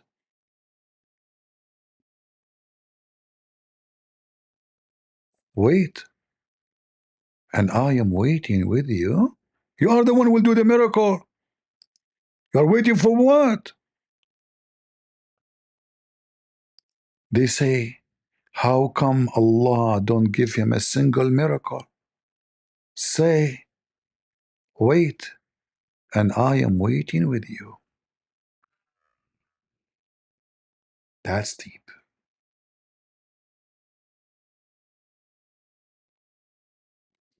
Let us wait. It's coming. It's coming. Allah took him 600 years to send Muhammad after Jesus. So, already we have 1400 years is gone, and still there's no miracle for Muhammad. Wait. Wait, and I'm waiting with you. And this all over the Quran. Wait, Allah said, and I'm waiting with you. What the heck? I am too waiting with you? Seriously? Everybody in the bus station, including Allah. So they keep challenging him. He said to them, wait, and we are waiting with you. Wow. What a true God. Stay away from them and wait, and I'm waiting with you. Potato. Anyway, I better finish for now. Otherwise, that will continue for the coming 10th century, because the garbage of Muhammad, as usual, is endless. Like the penis he promised his followers. Endless penis. From endless fabricated stories. From an endless fictional God. From an endless pervert prophet.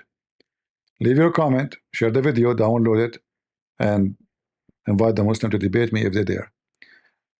Happy Sunday, and don't forget to go to church if you did not go yet.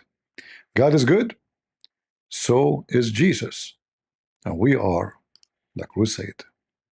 See ya.